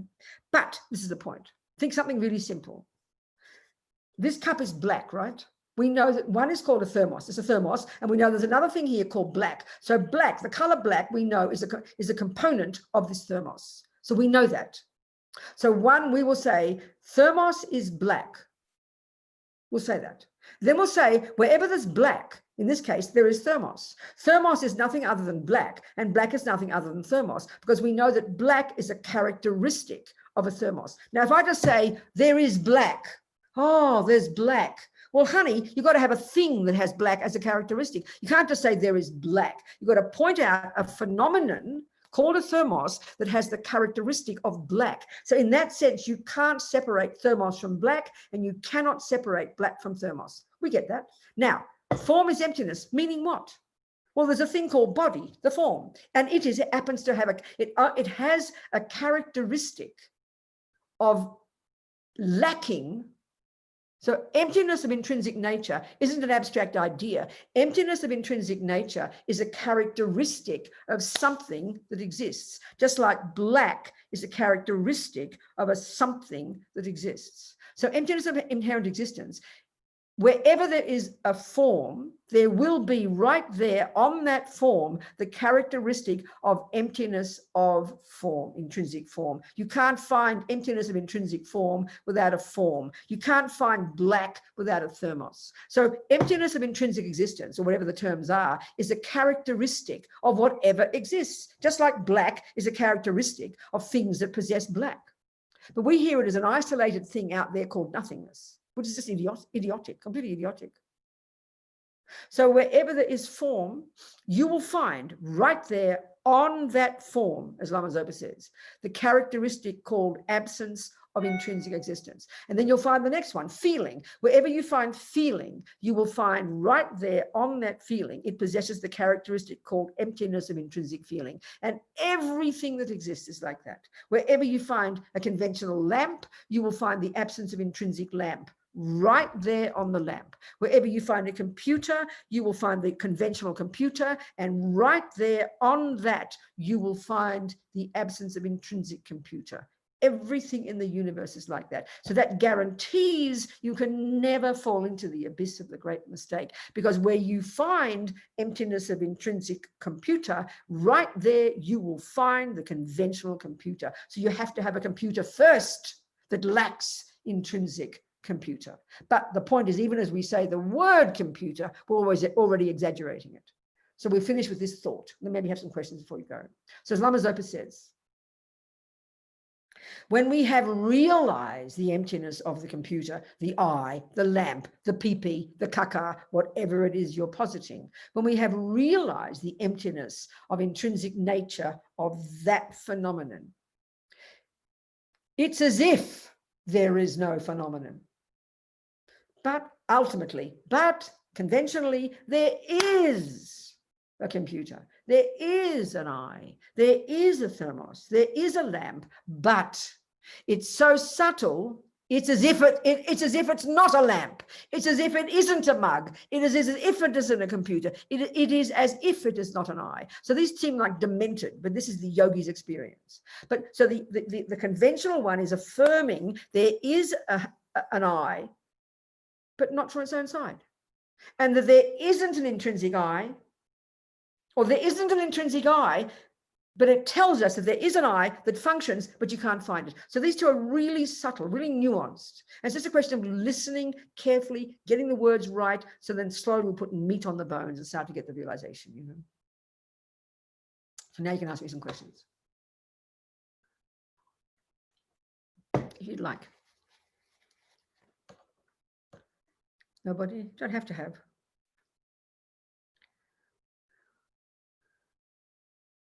Yes, Laura. Thank you. Thank you. Wow, that was amazing. Thank you very much.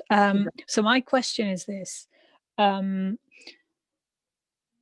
If you were saying if you're a Buddha, you can cognize simultaneously. That's right. Emptiness. And so my question is, who is doing the cognizing? Because the cognizing itself, I mean, conscious. No, you're not cognizing yourself. No, you're not. A person who, forget about just emptiness, whatever, anything. Who is cognizing black color here? So let's say I'll give you a sentence.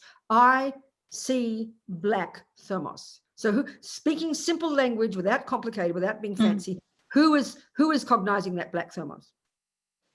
What was the noun? That's called a person called I. Well, we just said an I is existing conventionally, but so subtle, it's as if it doesn't exist. So still the word is I. You don't chuck the baby. So saying there's no intrinsic I doesn't annihilate there's an I that sees things. That's a conventional statement of truth. But what we have to imbue it with is the right understanding. And that's why Lama Zopa, when he has his dedication prayer, he says, I, that does not exist from its own side, dedicate, which does not exist from its own side, all these merits which do not exist from their own side, for the sake of all sentient beings that do not exist from their own side. We have to remember every word we're saying, we've got to put in parenthetical statement afterwards, which doesn't exist from its own side. So in other words, emptiness doesn't deny reality, because if we assume because I is empty, therefore there can't be an I, then it's nihilism. So there is an I that does cognize, but the I is empty, and so is the cognition, and so is the thermos. But if the I is empty of inherent existence, it means that it depends on sort of another object being there. It depends. No, it does not. It does, but that's not the point here. In this case, the I that we're describing, if we're looking at the second level of dependent arising, the I that we're describing is an I that depends upon its parts. So the I is interdependent upon its parts. That's the I that is looking at the black, which it too depends upon its parts. That's how you say it. So saying I is empty doesn't mean I is not watching. That denies the I. Dependent arising, emptiness reinforces the I, not denies it. That's the wrong view. So I've got to think about it. Of course we do. I've got to analyze the words and go through them each. Do you see what I'm saying, Laura? Yeah. Thank you. What else, people? Questions? Any old question? Come on. Well, I'm just repeating what I've learned in the books, okay? I'm not so clever. So please, let's have a conversation, because I'm trying to realize emptiness as well. Any old question? Sorry, I have another one. Sorry. Yes. Let's stick with the Heart Sutra. When Yes. it says there is no ignorance, no extinction of ignorance, and That's so right. on, Yes. up to including no aging and death. Exactly. So is it exactly the same thing as I have a cup? Yeah. Oh, so there is no wisdom.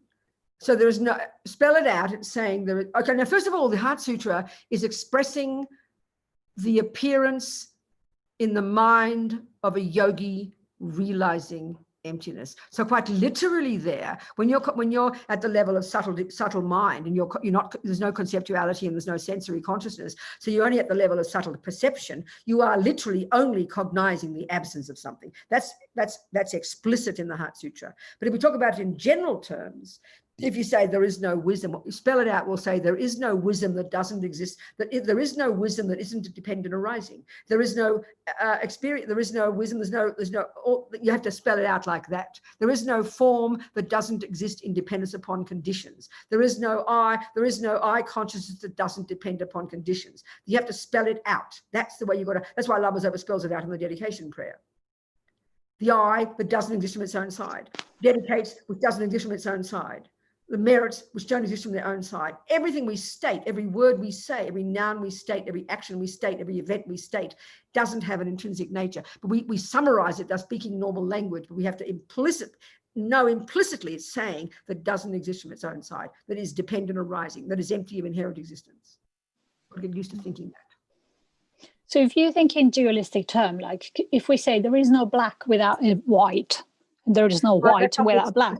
That's not what we're discussing here, but that's still wrong. That is a level of dependent arising, but that's not the dependent arising we're discussing here. I mean, cause and effect depend upon each other too. That's a general, there's many levels of dependence, many levels of relationship. That's not the one we're discussing here. We're discussing how black itself is a characteristic of a black thermos. Okay, so black and thermos are dependent upon each other here, and you can't separate them. That's the more subtle dependence. Yeah, thank you. Yeah, thank you. What else, people? So finally, the final dependent arising, the real meaning of dependent arising, because at the level of parts we haven't done enough yet. We've got to go further, and that's where, as we hear, Lama Zopa only ever talks at this level. That finally, I is a name that we give upon a valid base. So black thermos is a name we give, not just to any old thing. You can't just make up something because you've got to prove it functions. So forget the black, just say thermos. This is a really important point. It's why you have to know what the function is when you define it first, when you establish its existence. What is a thermos, mummy? It is a metal container that keeps my tea warm.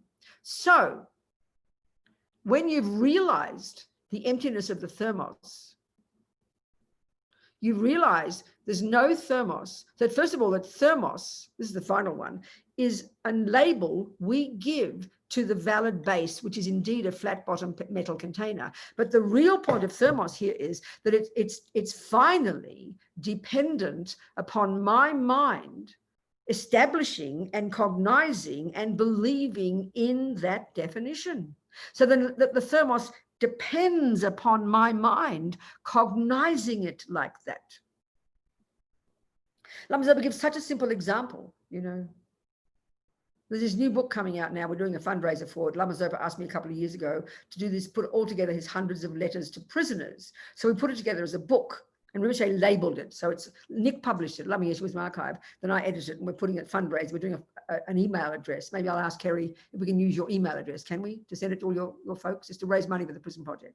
So what it is Rinpoche wanted to call it this, and it's called this. It's called Enjoy Life Liberated from the Inner Prison, so that the real prison so that the outer prison doesn't become the real prison. That's the title and the subtitle of the book. He said, this is the big one. And in little letters underneath, he said, so he did exactly what he wanted. So and in this letter, in this book, it's amazing. He wrote to so many, the prisoners would write to him and he would respond. And one fellow got a 45-page type letter. I mean, the care that he's got, Holly said it years ago that he has never less than 2,000 letters in his folder. to people. And he spent weeks on this letter, 45 pages. So it's an incredible section on emptiness coming from this letter. So he gives a simple example, and this is so evident, it's so obvious, but it's sort of, we miss it. He talks about the simple example when you first go to school, and let's say in old-fashioned days, you'd have a blackboard, probably we have whiteboards now, but never mind, whatever they are.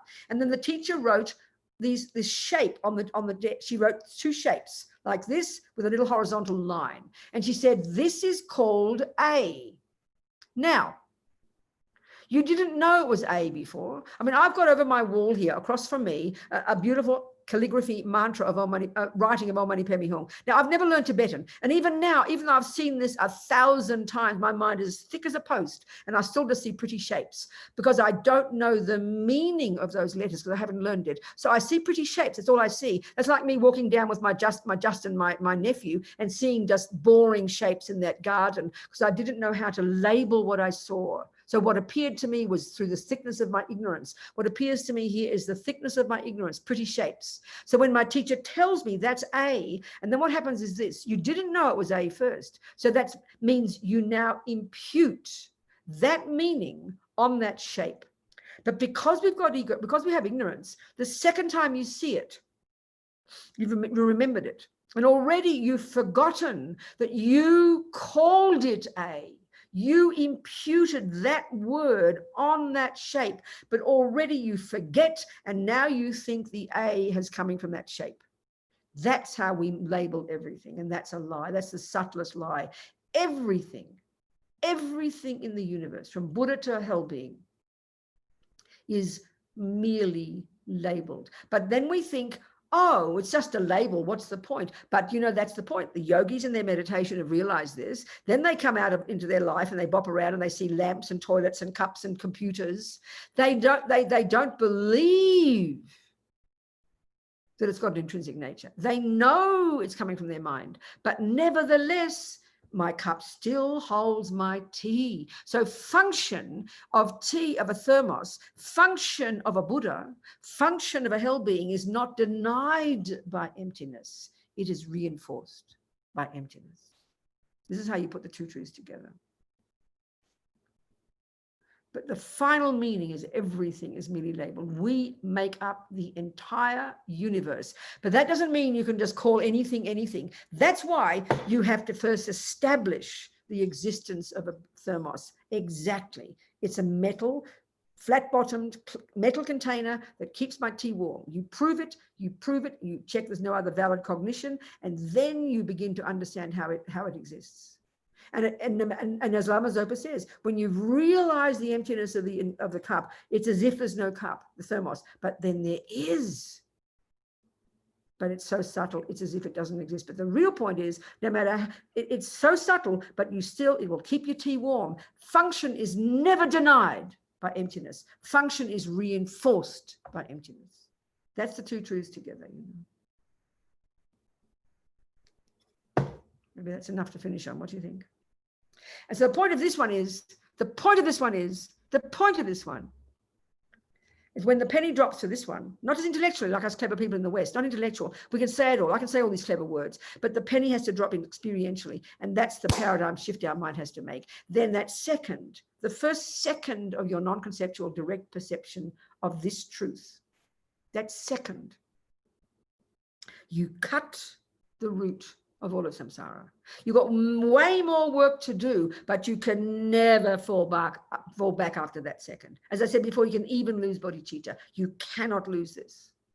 When you've cut the root, when the naked truth of the absence of intrinsic I and everything else appears to you, you've cut the root and you've got more work to do. And you begin from that second to climb out of your samsara into your nirvana.